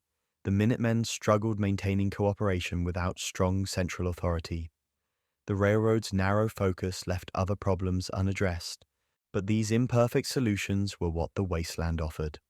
Clean victories didn't exist. Every choice had costs, every path left some problems unsolved, every faction's success meant another's defeat. You picked the least bad option and lived with consequences. Your personal story concluded with these faction conflicts. You'd found your son, learned what happened to him, dealt with that revelation however you chose. You'd shaped the Commonwealth's future, determined who held power, influenced what came next. The wasteland continued. It always did. Raiders still raided, mutants still hunted, radiation still poisoned. But the major power struggle was resolved. The Institute, Brotherhood, Minutemen, or Railroad would shape how communities faced ongoing challenges. Your personal journey resolved, but the Commonwealth's story didn't end with faction conflicts. The wasteland was more than political struggles between major powers. It was hundreds of smaller stories, places with their own histories, characters dealing with their own problems. These were the threads that gave the Commonwealth texture, made it feel like a real place rather than just a backdrop for your adventure. Take Good Neighbor. This town started as a response to Diamond City's prejudice. When the city's security started expelling ghouls, calling them dangerous simply for being irradiated, some humans objected. They got expelled too for defending ghouls. These outcasts found the old state house, claimed it, established their own community. Good Neighbor became the opposite of Diamond City. No discrimination based on species or appearance. Ghouls, humans, synths, anyone was welcome. The only rule was don't cause trouble. Start problems and you'd answer to the mayor, Hancock, a ghoul who'd voluntarily transformed himself through experimental radiation. He believed in personal freedom above all else. His town reflected that philosophy, but freedom without order attracted certain elements. Good Neighbor had a crime problem. The town was run by organized criminals more than legitimate government. Hancock allowed this as long as violence stayed manageable. You could buy chems openly, hire contract killers, fence stolen goods. The mayor figured people would make their own moral choices. His job was keeping those choices from escalating into chaos. This approach had costs. Good Neighbor was rough. Newcomers faced intimidation. The criminal element pushed boundaries constantly. Hancock maintained control through reputation and occasional brutal examples when someone crossed lines. It worked, but barely. The town teetered between functional anarchy and collapse. Diamond City represented the opposite philosophy. Strong central authority, strict rules, security above freedom. The city was built in Fenway Park's ruins, using the stadium structure as defensive walls. Concrete walls supplemented original construction, creating a fortress. Guards monitored the entrance constantly, questioning arrivals, turning away anyone suspicious. Inside, life resembled old-world normalcy more than anywhere else in the Commonwealth. People lived in stands converted into apartments. Businesses operated in vendor stalls. There was even a newspaper, Public Occurrences, though it struggled against censorship from city leadership who didn't appreciate critical reporting. Mayor McDonough ran Diamond City with focus on stability and safety. He made controversial decisions to maintain that stability. Expelling ghouls was one. He claimed they posed health risks, might go feral unpredictably. Really, it was political calculation. Many citizens feared ghouls irrationally. Removing them was easier than challenging prejudice. This decision defined McDonough's administration. He prioritized majority comfort over minority rights, order over justice. But Diamond City had deeper problems than its mayor's ethics. McDonough was actually a synth, replaced by the Institute years ago. Nobody knew. He'd been making subtle policy changes that benefited Institute interests while seeming like reasonable governance.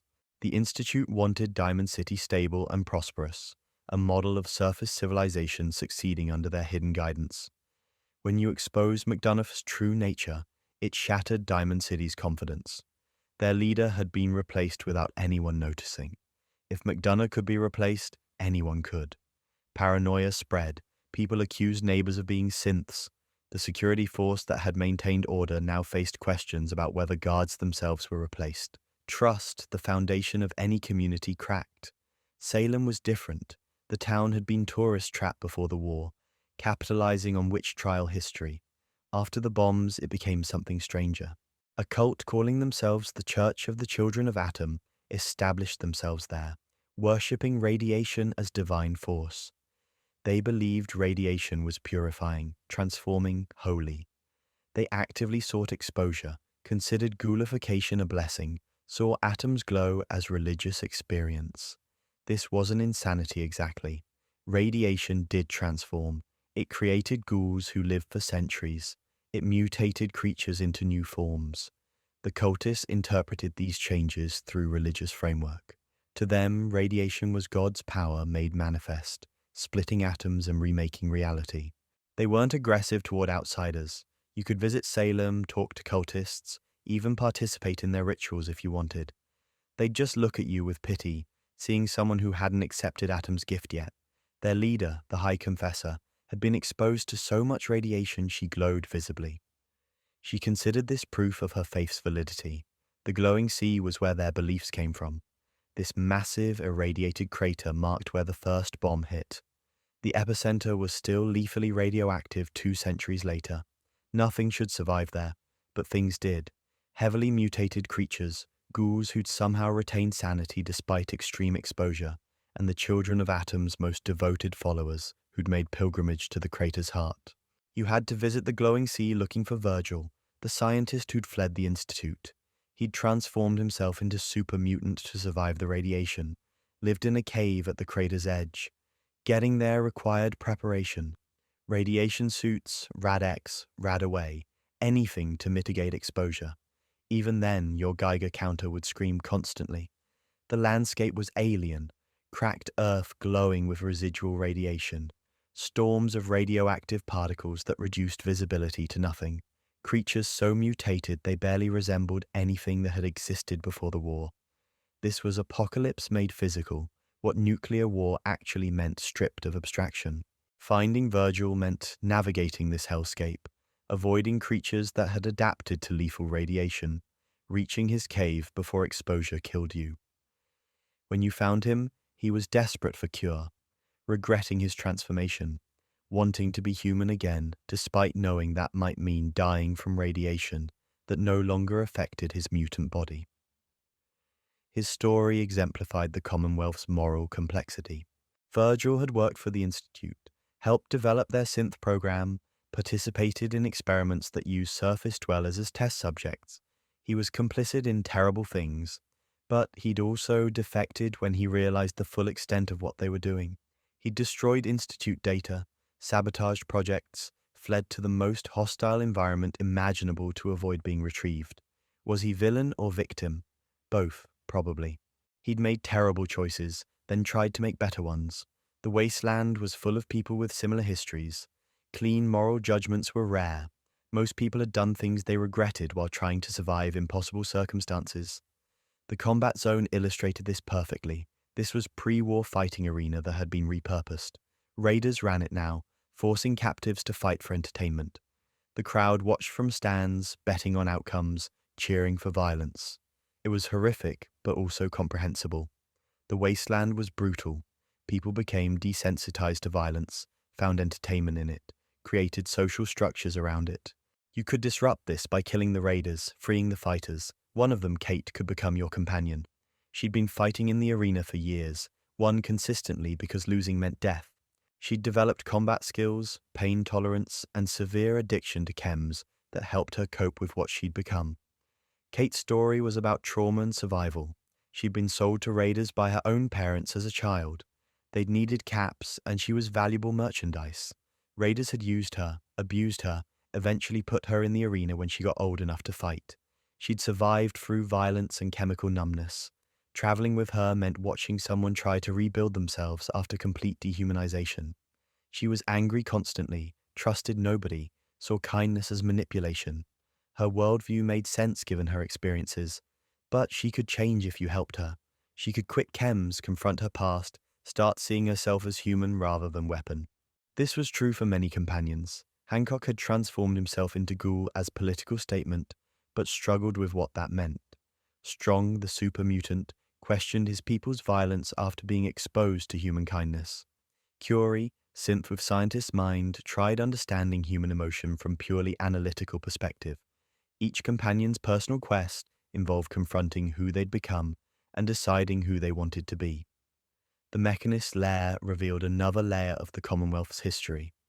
This was an elaborate underground facility built by pre-war military, abandoned after the bombs, later occupied by someone calling themselves the Mechanist.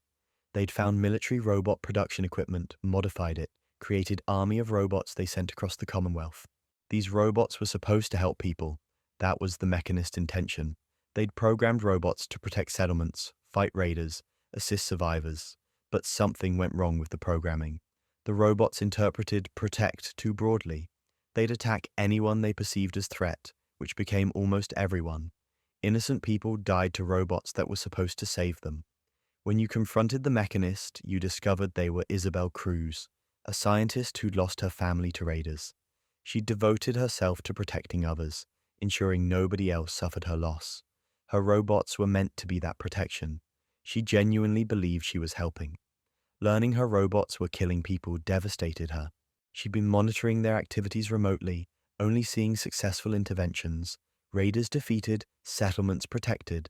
She hadn't realized the casualties, the misidentified threats, the innocent deaths. Her good intentions had created something monstrous. You could kill her or convince her to stop. Convincing was harder but more interesting. She had to confront that her solution had become another problem, that her grief had blinded her to consequences. She could shut down the robots, disable the production facility, ensure her mistake wouldn't continue. This was a recurring pattern in Fallout 4. People trying to fix the Wasteland's problems, making things worse through unintended consequences. The Institute tried to help humanity through technological advancement, created synth slavery. The Brotherhood tried to protect people from dangerous technology, became authoritarian occupiers. The Mechanists tried to defend settlements, built killing machines. Good intentions weren't enough. The Wasteland was too complex, too broken for simple solutions. Far Harbor added more complexity. This island off the coast had been isolated by radioactive fog that rolled in after the war. The fog was lethal, reducing visibility, carrying radiation, mutating creatures that lived in it. Settlements survived by building condensers that pushed fog back, creating safe zones. 3 factions controlled Far Harbor. The town of Far Harbor itself, descendants of pre-war residents who'd adapted to harsh conditions. They were tough, practical, distrustful of outsiders. The children of Atom, who'd established settlement in the fog's heart, worshipping radiation more fervently than their Commonwealth cousins. And Acadia, refuge for escaped synths led by Dima, a prototype synth with decades of memories and growing moral ambiguity. Dima was a fascinating character. He was one of the Institute's earliest synths, created before they'd perfected the technology. He'd escaped, found Far Harbor, established Acadia as haven for other synths, but decades of leadership had forced him into difficult decisions. He'd manipulated people, replaced leaders with synth duplicates, even ordered deaths when necessary to protect his community. He was trying to do good, protecting persecuted synths, maintaining peace between factions, but his methods were questionable. He'd become similar to the Institute he'd fled from, using synth replacement and manipulation to control situations. He justified this as necessary for survival. Maybe it was, but it raised questions about whether escaping the Institute meant anything if you adopted their methods. The island's main conflict involved the fog condensers. Far Harbor's condensers kept the town safe, but they were built on land the children of Atom considered holy. The cultists wanted condensers destroyed, letting fog reclaim the island. Far Harbor wanted to expand condensers, push fog back further. Acadia tried mediating between them, maintaining balance that satisfied nobody. You could resolve this several ways. Destroy Far Harbor, letting fog consume it. Destroy the children of Atom's settlement, eliminating their opposition. Broker peace by helping each faction accept compromise, or expose Dima's manipulations, letting everyone deal with revelation that they'd been played. Each solution had costs. Destroying either settlement meant killing everyone there. Peace required convincing people to accept less than they wanted. Exposing Dima destroyed Acadia's reputation, turned the island against synths. There was no clean victory, just different versions of imperfect resolution. The island also contained Vim Pop Factory, pre-war soft drink company that had been more sinister than its cheerful marketing suggested. The company had been conducting experiments, trying to create addictive formula that would guarantee customer loyalty. They'd tested on employees, created dependency, covered up health problems. This was background detail, but it mattered. It showed the old world wasn't paradise destroyed by nuclear war. It was already corrupt, already exploiting people, already prioritizing profit over human welfare. The bombs just made existing problems more visible. The wasteland's brutality was continuation of pre-war society's brutality, stripped of polite pretense. Nuka World expanded this theme. This was massive pre-war amusement park, now controlled by raiders. They divided the park into territories, each gang claiming different section. The disciples were sadistic killers who decorated with corpses. The operators were business-like criminals focused on profit. The pack were tribalistic, adopting animal aesthetics and pack mentality. You became their overboss, leader of all raider gangs. This was morally complicated position. Raiders were murderers, slavers, thieves. Leading them meant participating in atrocities. But the game let you do it, let you build raider empire across the Commonwealth, turn settlements into raider outposts. This wasn't presented as good choice. The game made clear you were becoming villain. But it was option, acknowledgement that player might want to embrace Wasteland's darker possibilities. Some players did. They'd spent hours building settlements, helping people, playing hero. Nuka World let them break bad. See what happened when you stopped fighting the Wasteland's cruelty and joined it instead. The park itself was monument to pre-war excess. Massive themed areas, elaborate rides, corporate mascots everywhere. Nuka-Cola Corporation had built something spectacular to sell carbonated beverages. The park's existence was absurd when you thought about it. The resources spent building this could have helped people. Instead, they'd created playground for wealthy consumers. The park's decay mirrored what had happened to the society that built it. The rides still stood, but they'd become death traps. The mascots had become feral ghouls. The celebrations had been replaced by raider brutality. Everything that had been bright and cheerful now served darker purposes. But even in ruin, you could see what the park had been trying to achieve. Not just entertainment, but escape. People had come here to forget their problems, to pretend the world was simpler than it was. The bombs had ended that pretense permanently. Now the park was honest about what it represented. Power, control, violence dressed up in cheerful colors. Working with the raiders meant making choices about how far you'd go. Would you attack settlements you'd previously protected? Would you enslave people who'd trusted you? The game didn't force these actions, but it offered them. And if you committed to being overboss, you had to follow through. Half measures didn't work with raiders. They respected strength, feared power, show weakness, and they'd turn on you immediately. This created fascinating tension. You could build raider empire, become feared warlord who controlled the Commonwealth through force, but you'd lose everything else. Preston would turn hostile, settlements would become raider outposts or targets. The Minutemen would become your enemies. You'd have chosen power over redemption, fear over hope. Some players couldn't do it. They'd start Nuka World questline, then abandon it because the moral cost was too high. Others embraced it completely, enjoying chance to play villain after playing hero for so long. Both responses were valid. The game wasn't judging, just offering possibility. The park also contained Sierra Petrovita, Nuka-Cola superfan who'd appeared in Fallout 3. She'd survived the intervening years, still obsessed with Nuka-Cola history. Her enthusiasm for soft drink lore was endearing but also sad. She'd devoted her life to celebrating corporation that had existed to extract money from consumers. She'd made this her entire identity. But her knowledge proved useful. She knew park's secrets, could help you navigate its dangers, and her genuine love for something, even something as trivial as soda, was a reminder that passion could survive even the apocalypse. People needed things to care about, even small things. Without them, Wasteland was just endless survival with no purpose. The Fallout 4 experience eventually led to final confrontation, whatever path you'd chosen. The Institute's plans were reaching critical phase. The railroad's operations were becoming more aggressive. The Brotherhood was preparing major offensive. The Minutemen were either ready to defend Commonwealth or too weak to matter. Your choices throughout game determined how this played out. If you'd sided with Institute, you'd help them complete their plan. This involved destroying the Railroad and the Brotherhood, eliminating threats to Institute's survival. You'd become Director, would have power to shape Institute's future. But you'd have done terrible things to get there. The synth refugees you'd killed, the settlements you'd terrorized, the trust you'd betrayed. If you'd joined Railroad, you'd infiltrate the Institute and destroy it from within. This was most dramatic option. You'd use Institute's own resources against them, would free the synths, would bring down the organization from inside. But victory meant killing former colleagues, destroying technology that could have helped people. The Railroad's focus on synths was admirable, but narrow. Destroying Institute didn't fix the Commonwealth's other problems. Brotherhood path meant all-out assault. You'd gather their forces, would attack Institute directly. This was most militaristic solution. The Brotherhood would secure Institute's technology, would eliminate synths, would establish themselves as dominant power in the Commonwealth. But their methods were brutal, their ideology rigid. They'd bring order through force, would suppress anything they considered dangerous or unnatural. Minutemen path was different.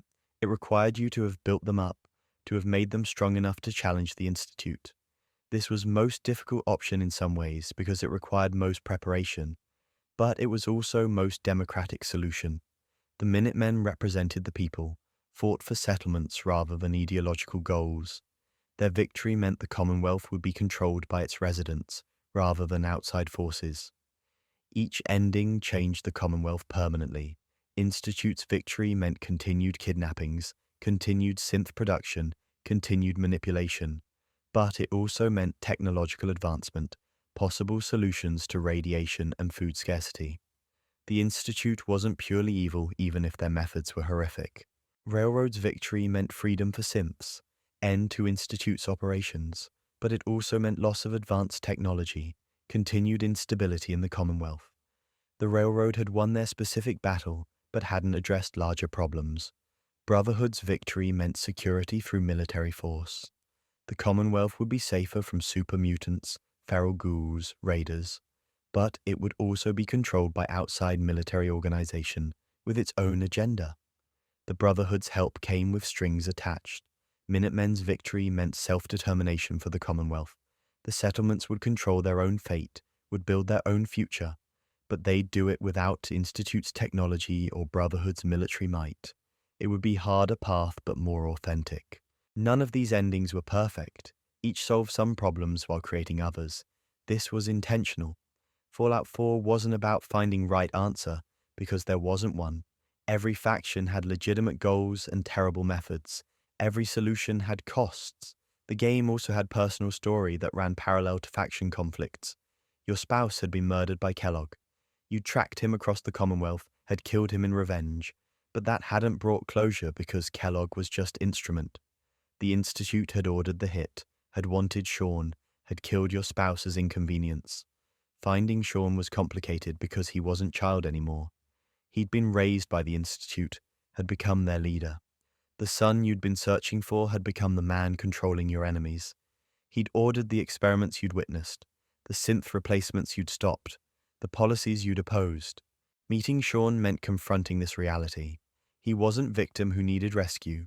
He was adult with his own beliefs, his own agency. He'd chosen the Institute, believed in their mission. He saw you as relic from the past, someone who couldn't understand the complexity of what they were trying to achieve. This was devastating for some players. They'd spent entire games searching for their son, driven by hope of reunion. Finding him meant learning he'd become stranger, someone whose values contradicted everything you'd fought for. You could try reconciling with him, could try understanding his perspective, but gap between you was vast. If you destroyed the Institute, you'd kill Sean. Not directly, maybe, but the organization was his life's work. Its destruction meant his death was meaningless. If you joined the Institute, you'd accept his choices, would become part of system you'd opposed. Either way, there was no happy reunion. The family you'd lost was gone permanently. Some players rejected this entirely. They'd use mods to change the story, to create different ending where Sean was still child, where family could be reunited. This was understandable. The game's emotional premise promised reunion, then denied it. But that denial was the point. The wasteland didn't care about your desires. Time had passed. People had changed. The past couldn't be recovered. The game's settlement system continued after main story ended. You could keep building, keep expanding, keep helping people. This was where many players spent most of their time. The main story might be finished, but the Commonwealth still needed help. Raiders still attacked, super mutants still threatened settlements, crops still needed planting. This was both satisfying and slightly hollow. You'd resolved major conflicts, but daily struggles continued. There was no moment where everything was fixed, where you could declare victory and stop.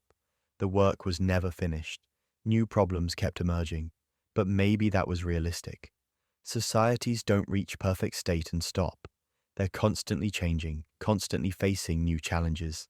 The Commonwealth wouldn't become paradise after Institute's defeat. It would just be different, with different problems requiring different solutions. The settlement system also revealed something about post-apocalyptic life. Building civilization from scratch was hard. You needed resources, defense, food, water, power. You needed people willing to work together, to trust each other. You needed time for communities to establish themselves. Most settlements started small, few people, basic structures, minimal resources. Over time, if you helped them, they'd grow. More people would arrive. Better buildings would be constructed. Defenses would become stronger. Eventually, settlements could become self-sufficient, could defend themselves, could contribute to Commonwealth's recovery. This progression was meaningful because it showed recovery was possible. The wasteland wasn't permanent state. People could rebuild. It would take generations, would require constant effort, but it could happen. The Commonwealth might never return to pre-war glory, but it could become something new, something functional. Some settlements had their own stories. Sanctuary Hills was your pre-war neighborhood, now ruined but salvageable. Rebuilding it meant reclaiming piece of the past. Other settlements had been established by survivors, people who'd been living in the wasteland their entire lives. They knew how to survive but needed help to do more than survive. Helping these people was optional, but it felt important. The game never forced you to build settlements. You could ignore the system entirely, could focus on main story and side quests, but engaging with it made the Commonwealth feel alive, made you feel like you were actually changing things. The settlement raids were frustrating though. You'd build something up, would establish defenses, would think everything was secure, then you'd get message that settlement was under attack. You'd fast travel there, would fight off raiders or super mutants. This would happen repeatedly, breaking immersion, forcing you to constantly defend what you'd built. Some players loved this. It made them feel needed, made settlements feel vulnerable and real. Others hated it. They wanted to build and move on, didn't want constant maintenance. Mods were created to reduce or eliminate raids, showing how divisive the feature was.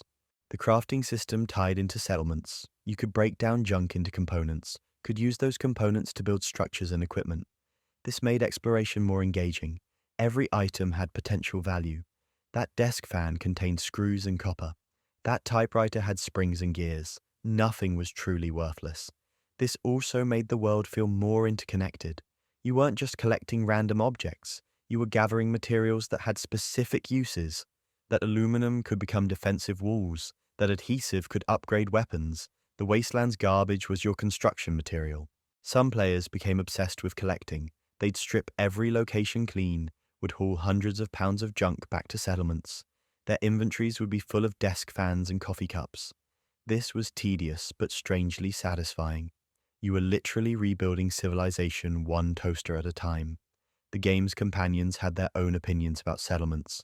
Preston loved them, saw them as proof that people could work together. Strong hated them, thought settlements made humans weak. Nick didn't care much either way. Piper was supportive but skeptical about whether settlements could actually defend themselves. These reactions reflected companions' worldviews. Preston believed in communities, in people helping each other. Strong valued strength and survival of the fittest. Nick was pragmatic.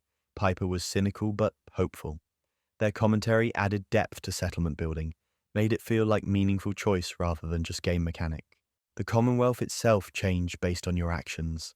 Settlements you'd helped would thrive, areas you cleared would be safer, trade routes you'd established would see caravans traveling between settlements. The changes were subtle but noticeable. The wasteland was becoming more civilized, more connected. But threats remained. The glowing sea was still radioactive nightmare. Super mutants still occupied downtown Boston. Feral ghouls still lurked in ruins. The Commonwealth was safer, but not safe. Maybe it never would be. Maybe permanent safety wasn't possible in post-apocalyptic world. The best you could do was make things slightly less terrible, help people survive slightly better. The question is what happens next, after you've made the wasteland slightly less terrible, after you've chosen your faction and seen their ending play out. What remains? This is where Fallout 4 becomes interesting in a different way. The post-game. Most Fallout games end when main story concludes. You make final choice, watch ending slides, credits roll. Game over. Fallout 4 doesn't do that. The world continues. You can keep playing, keep exploring, keep building. Your chosen faction controls the Commonwealth now, but life goes on. This changes the emotional weight of your choice. You don't just see consequences in ending slides, you live with them. If you destroyed the Brotherhood, their Pridwin is gone from Sky. If you wiped out the Railroad, their headquarters is empty. If you eliminated Institute, their scientists are dead. The Commonwealth reflects your decisions permanently. Some players found this satisfying. They could see results of their actions, could continue shaping the world. Others found it hollow. The major conflicts were resolved. What was left to do? Build more settlements, complete radiant quests that repeated endlessly? The lack of definitive ending made victory feel incomplete. The DLC added more content but didn't resolve this tension. Automatron let you build robot companions. Far Harbor introduced new factions and moral dilemmas on Coastal Island. Nuka World gave you option to become Raider Boss. Each added gameplay hours but didn't change fundamental post-game emptiness. Far Harbor was strongest DLC narratively. It presented moral choices without clear answers, featured genuinely difficult decisions about what constitutes personhood, and whether peace is possible between groups that fundamentally distrust each other. The island setting was atmospheric, the new creatures were unsettling, the characters were well written. It felt like what main game could have been with more focus. Nuka World was controversial. It let you play as Raider, could attack your own settlements, could become villain. Some players loved this. They'd always wanted to be bad guy. Others hated it. They'd spent dozens of hours helping Commonwealth, building settlements, establishing peace. Now game wanted them to destroy everything they'd created. The cognitive dissonance was severe. The Raider factions in Nuka World were interesting though. The pack were social Darwinists who valued strength above all. The operators were calculating mercenaries focused on profit. The disciples were psychotic killers who enjoyed violence for its own sake. Playing them against each other, choosing which to support, watching them turn on each other when you inevitably betrayed someone. This was compelling content even if it contradicted your character's previous actions. But step back from DLC, from post-game activities, from settlement building. What is Fallout 4 actually about? What's its core theme? Every Fallout game has examined some aspect of post-apocalyptic humanity. The original explored survival and rebuilding. Fallout 2 looked at emerging societies and their conflicts. Fallout 3 examined sacrifice and what you're willing to give up for greater good. New Vegas was about competing visions for future, about which ideology should shape new world. Fallout 4 is about family and what it means to be human. The main story is fundamentally about father searching for son, about parent who'll do anything to find their child, about discovering that child became something you don't recognize. Sean isn't baby anymore. He's old man who's led Institute for decades, who's responsible for Commonwealth suffering, who created synths and sent them to replace people. The game asks whether blood relation matters more than actions. Is Sean still your son even though he's stranger? Even though he's done terrible things? Do you owe him loyalty because of genetics? Or do your actual companions, people who fought beside you and saved your life, matter more? The synth question mirrors this. If something looks human, acts human, thinks it's human, is it human? Does it matter that it was manufactured rather than born? Valentine is synth, everyone knows it. But he's more human than many actual humans. He has empathy, morality, sense of justice. He cares about people. Meanwhile, many biological humans in Commonwealth are selfish, cruel, violent. Which is more human? Dance's story makes this explicit. He's Brotherhood Paladin, dedicated to destroying synths. Then you discover he's synth himself. He didn't know. His memories are fake. His entire identity is constructed. Does this make him less real? Does it invalidate everything he's done? He thinks it does. He wants you to kill him because Brotherhood doctrine says synths aren't people. But you know Dance. You've fought with him.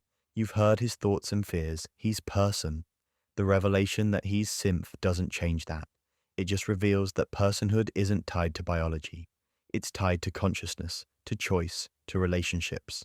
The game doesn't force specific answer to these questions. You can reject synths as toasters. You can accept them as people. You can be inconsistent, treating some synths as human while killing others. The game lets you be hypocrite if that's who your character is. This moral ambiguity is Fallout 4's strength and weakness. Strength because it respects player agency, doesn't preach, allows genuine role-playing. Weakness because it can feel directionless, like game isn't saying anything, just presenting scenarios without conclusions. Compare this to New Vegas, which had clear authorial voice. That game had things to say about imperialism, about democracy, about individualism versus collectivism. It took positions even while allowing player to disagree. Fallout 4 is more neutral, more ambiguous. Some see this as sophistication, others see it as lack of conviction. The Commonwealth itself is character in this story. It's not just setting, it's representation of society trying to rebuild without clear leadership or vision. Diamond City attempts democracy but is corrupt. Good Neighbor embraces anarchy but has own problems. Settlements try cooperation but are constantly threatened.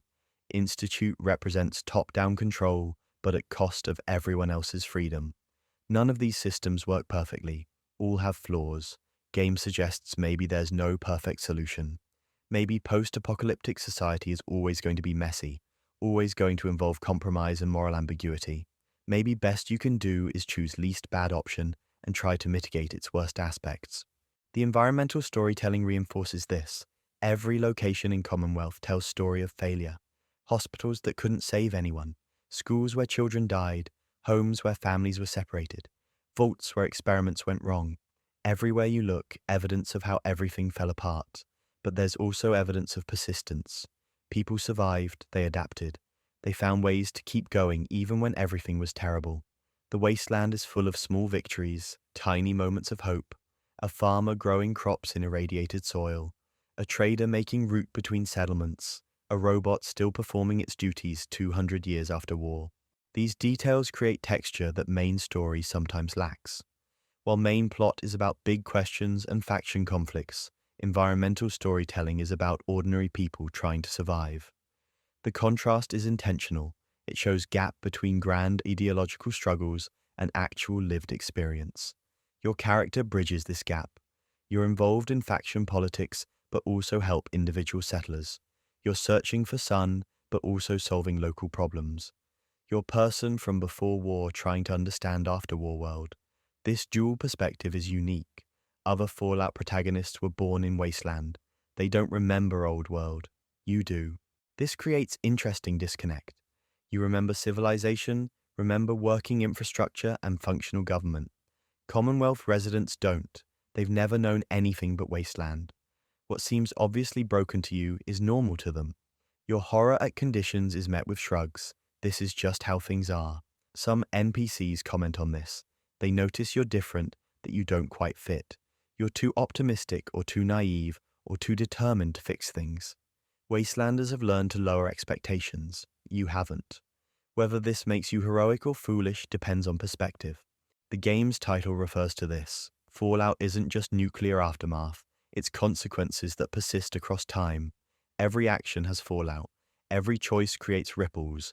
You can't escape consequences. They follow you, accumulate, define who you become. Your character experiences this literally. Every faction choice creates fallout. Destroying Institute creates power vacuum. Destroying Brotherhood removes major military force. Destroying Railroad eliminates synth support network. Whatever you choose, something is lost. There's no clean victory. This reflects larger theme about post-apocalyptic existence. There are no perfect solutions. Every gain comes with loss. Every step forward requires sacrifice. The wasteland doesn't allow heroes, it only allows survivors who make least terrible choices available. The game ends, but story doesn't. Commonwealth continues. Settlements need defending, raiders need fighting, quests need completing. Life goes on because that's what life does. It persists even when conditions are terrible, even when future is uncertain, even when everything seems pointless. Maybe that's the real message, not about synths or factions or family, about persistence itself, about continuing to try even when outcomes are uncertain, about building something knowing it might not last, about helping people even though you can't save everyone. Your character does this. They wake up in a world where everything they knew is gone. Their spouse is dead, their son is missing, their home is destroyed, their entire life is erased. And they keep going. They don't give up. They search for sun, build settlements, help people, fight threats, not because they'll succeed in restoring Old World. They won't. Old World is gone forever. They keep going because alternative is giving up, becoming hollow, losing themselves. The wasteland is full of people who gave up, raiders who embraced violence, gunners who became mercenaries, children of atom who worship radiation, people who decided world was too broken to fix, so might as well make it worse. Your character rejects this. They choose to try making things better even in small ways. This is why settlement building matters thematically, even if it's tedious mechanically. You're literally rebuilding, creating something from nothing, taking wasteland and making it slightly less wasteland. It's Sisyphean task. Settlements will always be threatened, raiders will always attack, but you keep building because act of building itself is meaningful. It's assertion that future is possible, that things can improve, that effort matters. The game trusts you to find your own meaning in this.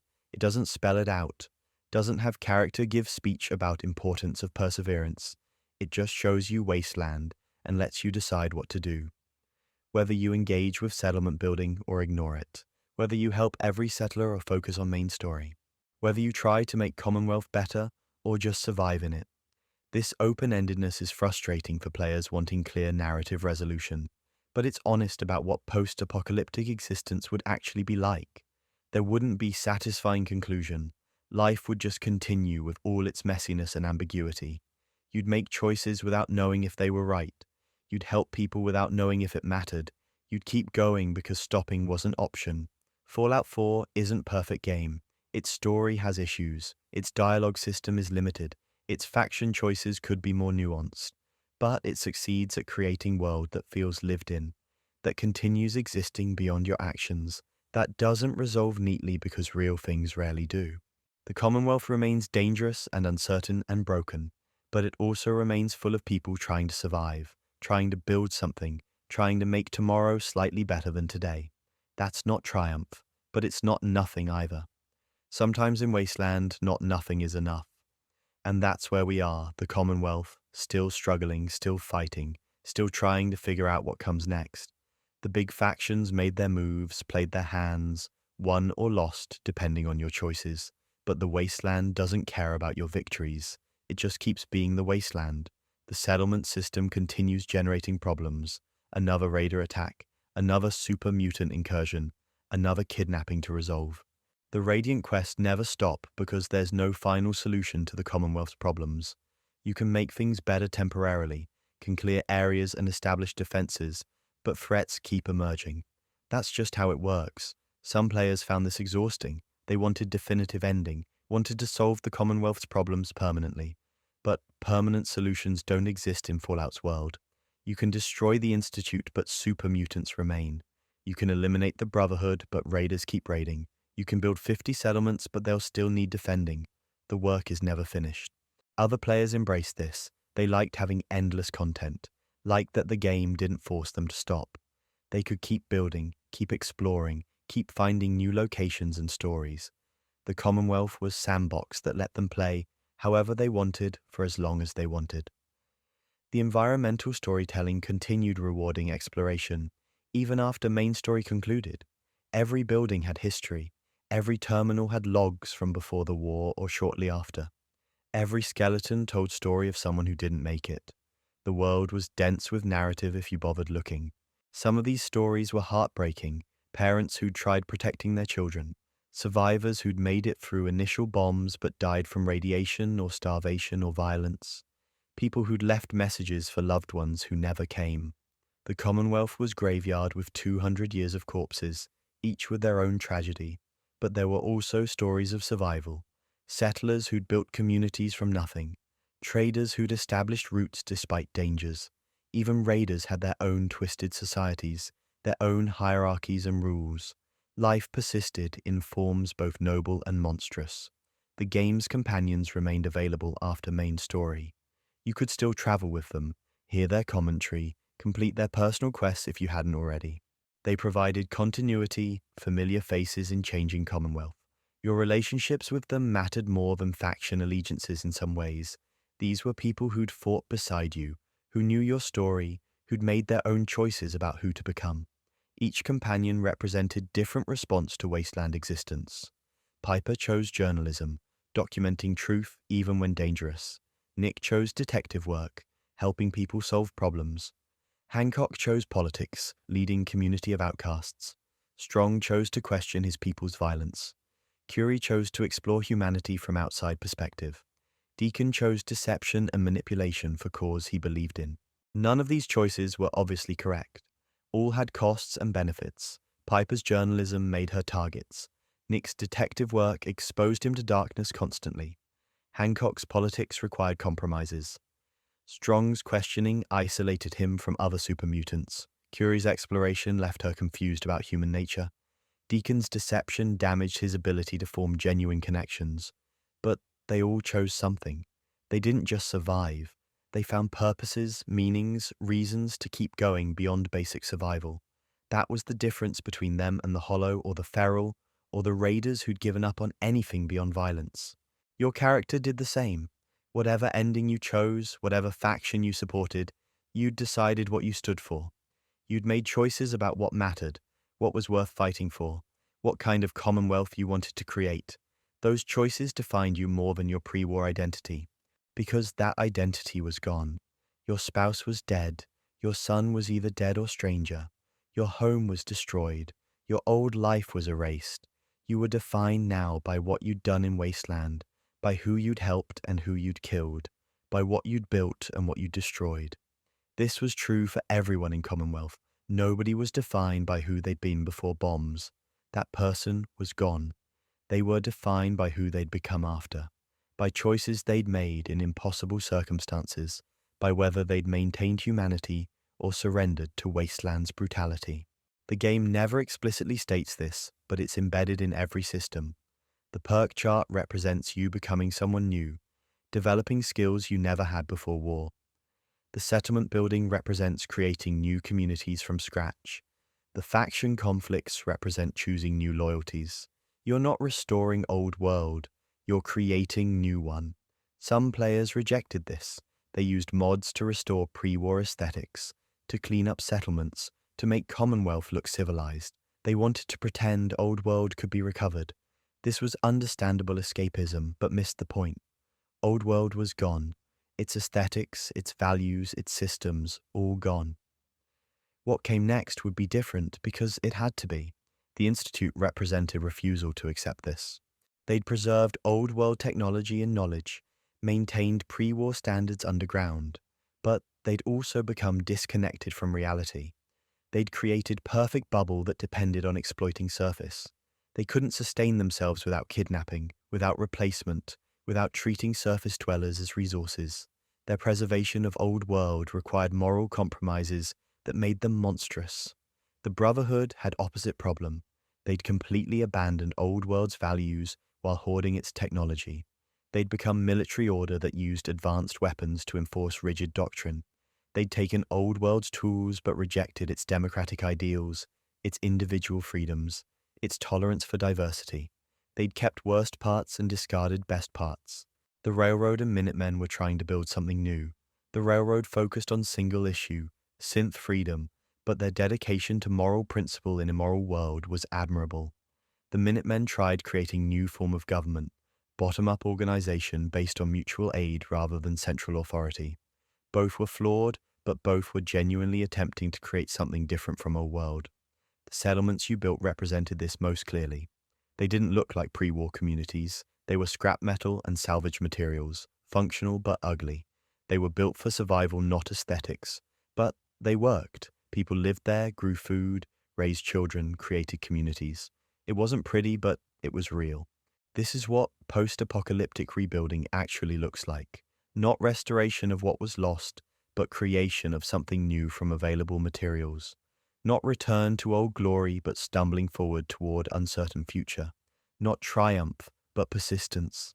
The game's ending slides, when you finally complete main story, reflect this ambiguity. They don't promise bright future or warn of dark times. They just describe what happened based on your choices. The Institute was destroyed or continued operating. The Brotherhood established control or was eliminated. The Railroad saved synths or was wiped out. The Minutemen united Commonwealth or remained weak. Settlements thrived or struggled. Life continued. This matter-of-fact tone is deliberate. The game isn't judging your choices. It's not telling you whether you did right thing. It's just showing consequences and letting you decide how you feel about them. Maybe you're satisfied. Maybe you have regrets. Maybe you're not sure. All valid responses.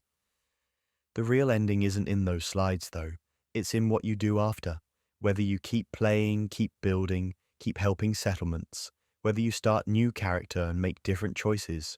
Whether you put game down satisfied or frustrated or somewhere between. Fallout 4 doesn't provide closure because Wasteland doesn't provide closure. Problems persist. Threats remain. Work continues. You can stop playing, but Commonwealth keeps existing in that ambiguous state. Not saved, but not doomed. Not fixed, but not broken beyond repair. Just continuing. And maybe that's appropriate for series about nuclear apocalypse. There's no happy ending after civilization collapses. There's just survival, rebuilding, trying to make tomorrow slightly better than today. Small victories that don't fix everything but matter to people they help. Incremental progress that takes generations and might fail anyway. Your character's story is one of thousands. Other people survived bombs, rebuilt lives, made their own choices.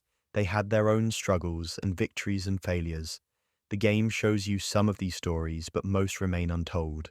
The Commonwealth is full of people whose stories you never learn, whose struggles you never see, whose choices shape world in ways you don't notice. This is realistic and also alienating. You're not center of universe. You're important to your story, but everyone has their own story where they're the protagonist. The Commonwealth doesn't revolve around you. It's a complex system with countless actors all pursuing their own goals. You can influence it, but can't control it. The Radiant quests represent this. Settlements have problems that aren't related to main story.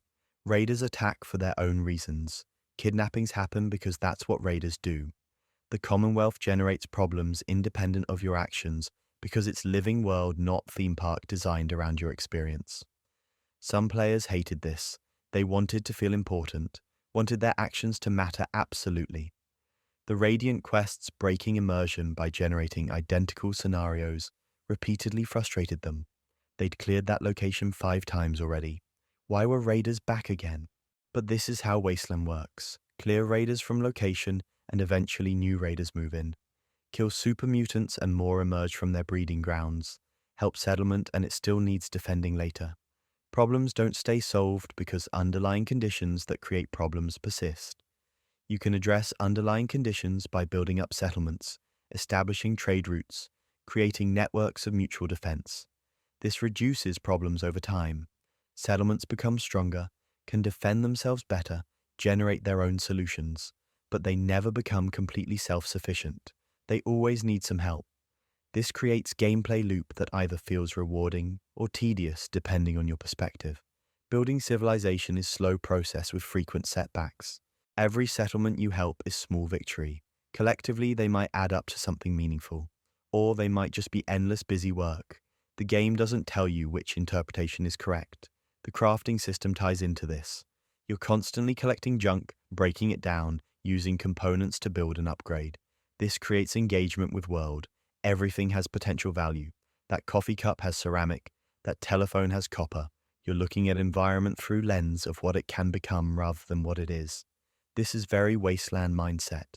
Nothing is garbage. Everything can be repurposed, can serve new function, can become part of something else. The old world's waste becomes new world's resources. You're literally building future from past debris. Some players found this satisfying. They liked scrapping everything, liked managing resources, liked optimizing their builds. Others found it tedious. They wanted to focus on combat and story, didn't want to worry about adhesive shortages or copper requirements. The game accommodates both playstyles. You can engage deeply with crafting or ignore it mostly. You can build elaborate settlements or just establish minimum required structures. You can optimize everything or just muddle through with whatever you find. There's no correct way to play. This flexibility is Fallout 4's strength. It lets you create your own experience. Focus on aspects you enjoy, ignore aspects you don't. Want to be settlement builder? You can do that. Want to be faction soldier following orders? That works too. Want to be lone wanderer exploring ruins? Also valid. The game supports multiple approaches, but this flexibility also creates lack of focus. The game tries to be everything, and sometimes feels like it's not particularly good at anything. The settlement building is shallow compared to dedicated base building games. The shooting is adequate but not exceptional. The story has moments but isn't as cohesive as New Vegas. The role-playing is limited by dialogue system. Jack of all trades, master of none.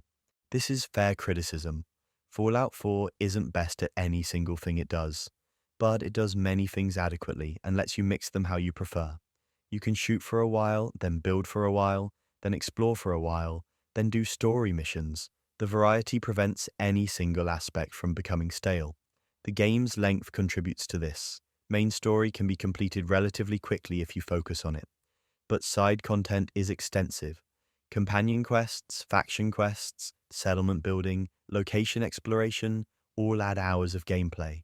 You can easily spend hundreds of hours in Commonwealth without running out of things to do. Whether this is good depends on what you want. Some players appreciate the content volume. Others feel it's quantity over quality, that the game would be better with less content but more depth. Both perspectives are valid. The game made choices about breadth versus depth, and not everyone agrees with those choices. The modding community has addressed many criticisms. Don't like settlement raids? There's mod for that. Want better dialogue system? Mod exists. Want more challenging combat? Mods available. Want to completely overhaul game systems? Multiple mods do that. The community has created so much additional content that vanilla game is almost unrecognizable compared to heavily modded version. This is both blessing and curse. Blessing because players can customize experience to their preferences. Curse because it suggests vanilla game is inadequate, needs community fixes to reach potential. Bethesda probably expected this. They've built modding tools into their game since Morrowind. They know community will expand and improve their work. But relying on community to fix problems is controversial. Some argue developers should release complete, polished products. Others argue modding extends game's life and lets it evolve beyond developers' vision. There's no consensus on whether Bethesda's approach is consumer-friendly or exploitative. What's undeniable is that Fallout 4 has active community years after release. People still play it, still mod it, still discuss its story and choices. It's remained relevant in ways many games don't. Whether because of its quality or despite its flaws, it's created lasting engagement. The Commonwealth as setting has become iconic. When people think of Fallout, they often picture this specific wasteland with its particular aesthetic and stories. The glowing sea, the Pridwen, Diamond City, Good Neighbor, these locations have entered gaming consciousness. They're recognizable, memorable, distinct. This is achievement worth acknowledging. Creating memorable setting is difficult. The Commonwealth could have been generic post-apocalyptic cityscape. Instead, it has identity, character, specific features that make it unique. You can describe location and someone who's played will know exactly what you mean. The characters have similarly stuck with people. Nick Valentine's noir detective aesthetic, Hancock's ghoul mayor persona, Piper's plucky journalist determination, Strong's confused super mutant philosophy. These aren't deep characters necessarily, but they're distinctive. They have personalities that come through in their dialogue and actions. Codsworth deserves special mention. Your robot butler who waited 200 years for you to return, who somehow maintained cheerful optimism despite apocalypse, who still calls you by your pre-war title. He's absurd and touching simultaneously. His loyalty is programmed but feels genuine. He represents connection to past that somehow survived into present. The game's humor, often dark, helps balance its bleaker elements. Finding skeleton in ridiculous position with item that explains how they died. Reading terminal entries that show pre-war mundanity. Encountering situations that would be tragic if they weren't absurd. The Commonwealth is horrible but also occasionally funny in that gallows humor way. This tonal balance is important. Pure grimdark would be exhausting. Pure comedy would undermine stakes. Mixing them creates world that feels real, where terrible things happen but people still find reasons to laugh, where tragedy and absurdity coexist, because that's how life works, even in apocalypse. The game's violence is cartoonish enough to avoid being truly disturbing. Bodies explode into chunks, limbs fly off, gore is over the top. This creates distance, makes it clear this is game violence, not realistic depiction. You're not actually killing people. You're playing with mechanical systems that happen to use violence as primary interaction method. This is typical Bethesda approach. Violence is consequence-free fun rather than moral weight. You can kill hundreds of raiders without it affecting your character's psychology or how others perceive you. This is gamey and unrealistic, but makes for more enjoyable gameplay. Trying to create realistic psychological consequences for violence would make game depressing to play. Some RPGs try to grapple with violence's moral implications. Spec Ops, the line famously made players feel bad about their violent actions. Undertale offered complete pacifist route. Fallout 4 doesn't do this. Violence is primary gameplay verb, and game doesn't judge you for using it. Raiders are acceptable targets, kill as many as you want. This creates some tonal dissonance. The game wants you to care about characters and moral choices, but treats random NPCs as disposable. You can murder dozens of people, but game focuses on whether you'll kill this one specific character who has name and dialogue. The distinction is mechanical necessity, but it's still jarring. The settlement NPCs are particularly disposable. They're generic, interchangeable, exist primarily as numbers. You're not defending actual people. You're defending resource generators that happen to look like people. They have no personalities, no stories, no individuality. They're just settler. This is limitation of game's scope. Creating unique personality for every NPC would be impossible. But it does make settlement defense feel less meaningful. You're protecting abstractions, not people you care about. The game tries to create emotional investment through mechanics, but it doesn't really work. The named NPCs fare better. They have personalities, backstories, quests. You can form actual connections with them. When they're in danger, it matters. When they die, it has impact. The game successfully creates emotional investment in these characters, even if settlement NPCs remain generic. The romance options are shallow but present. You can romance most companions if you make choices they approve of. This involves bringing them along, doing things they like, avoiding things they hate. Eventually, they'll express interest and you can pursue relationship. The romance dialogue is awkward and limited. Bethesda isn't great at writing romantic content, but the option existing matters to players who want that type of connection with characters. It makes companions feel like people with emotional lives rather than just gameplay mechanics. Some romances work better than others. Piper's is sweet if generic. Hancock's is surprisingly genuine. Kate's involves helping her overcome addiction, which creates real bond. Dance's is tragically complicated by his synth revelation. The game puts some effort into making these relationships feel meaningful. But you can romance multiple companions simultaneously without consequence. They don't care that you're also involved with others. This is mechanical convenience but breaks immersion. Real relationships don't work this way. The game chose gameplay freedom over narrative consistency. The settlement system's romantic aspect is even more superficial. You can assign settlers to each other to create couples, but this is purely mechanical. They don't interact differently. They don't have relationship dialogue. They're just two settlers who share bed now. It's representation without substance. These limitations reflect game's scope and budget. Creating deep relationship systems would require resources that went elsewhere. The game prioritized breadth over depth in this area. Whether that was right choice depends on what you value. Some players wanted deeper relationships. Others didn't care about romance at all. The game's technical issues at launch were significant. Bugs, crashes, performance problems. Bethesda games are infamous for launching in rough state, and Fallout 4 was no exception. The community created unofficial patches to fix bugs Bethesda never addressed. This became expected, almost tradition. Whether this is acceptable is debatable.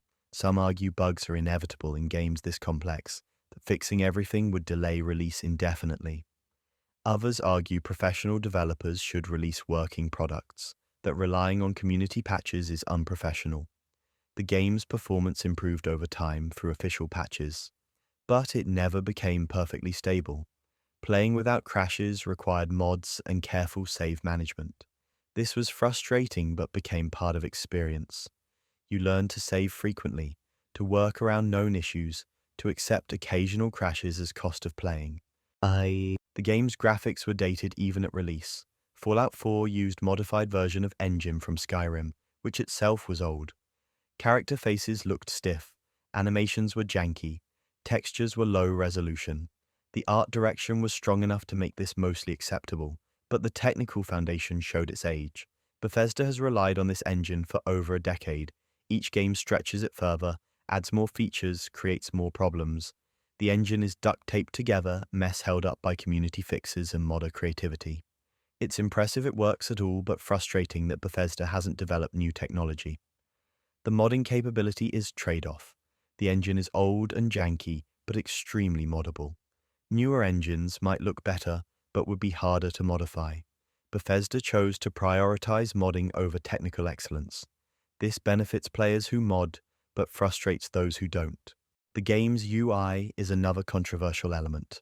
The Pip-Boy interface is iconic but clunky. Navigating menus is tedious. Finding specific items in inventory is annoying. The UI was designed for controllers and works poorly with mouse and keyboard. PC players immediately installed UI mods to make interface functional. This is Bethesda pattern. Designed for consoles, let PC community fix their version. It's pragmatic from business perspective but dismissive of significant portion of player base. PC players expect interfaces designed for their platform. Getting console UI instead feels like being second-class customers. The workshop mode for settlement building is particularly bad. The controls are unintuitive. The snapping system fights you constantly. Building anything complex is exercise in frustration. The community created workshop mods that fixed most issues, but vanilla building is tedious. These technical criticisms might seem minor, but they affect experience significantly. Quality of life issues add up. Every time you struggle with UI or hit bug or deal with performance problem, it pulls you out of game world. Immersion breaks, frustration builds. The game constantly reminds you that you're playing game rather than inhabiting world. But despite all this, people kept playing. The Commonwealth was engaging enough to overlook technical issues. The gameplay loop was satisfying enough to tolerate bugs. The story was interesting enough to push through crashes. The game succeeded not because it was polished, but because its core experience was compelling. And here we are, thousands of words into explaining Fallout 4's lore and systems and stories. If you're still listening, you've heard about the Institute and the Brotherhood, about settlements and companions, about choices and consequences. You've learned about the Commonwealth's factions and conflicts, about its characters and locations, about what makes this particular wasteland unique. The game isn't perfect, we've covered its flaws extensively, but it offers something valuable, a world to explore, choices to make, stories to experience. It lets you engage with post-apocalyptic setting in your own way, at your own pace, focusing on aspects that interest you. Some of you started this video planning to fall asleep. Maybe you have. That's fine. The lore will be here when you come back. Others might have listened while doing other things, letting the information wash over you without full attention. Also fine. The point wasn't to memorize everything, but to understand the shape of the game's world. The Commonwealth will keep existing whether you play or not. Its factions will pursue their goals, its settlements will need defending, its stories will wait to be discovered. The game created space that players can inhabit and explore and shape according to their choices. That's what Fallout 4 offers. Not perfect story or flawless gameplay or technical excellence. Just a wasteland that feels alive, that rewards exploration, that lets you decide what kind of survivor you want to be. Whether you're builder or fighter, helper or destroyer, idealist or pragmatist, the Commonwealth has room for your approach. So whether you're falling asleep or studying, or just had this on in the background, thanks for spending this time in the wasteland. The Commonwealth's a rough place, but it's got stories worth hearing, and now you know them. Sleep well, or don't. Either way, the wasteland will be there tomorrow, still broken, still dangerous, still somehow worth fighting for.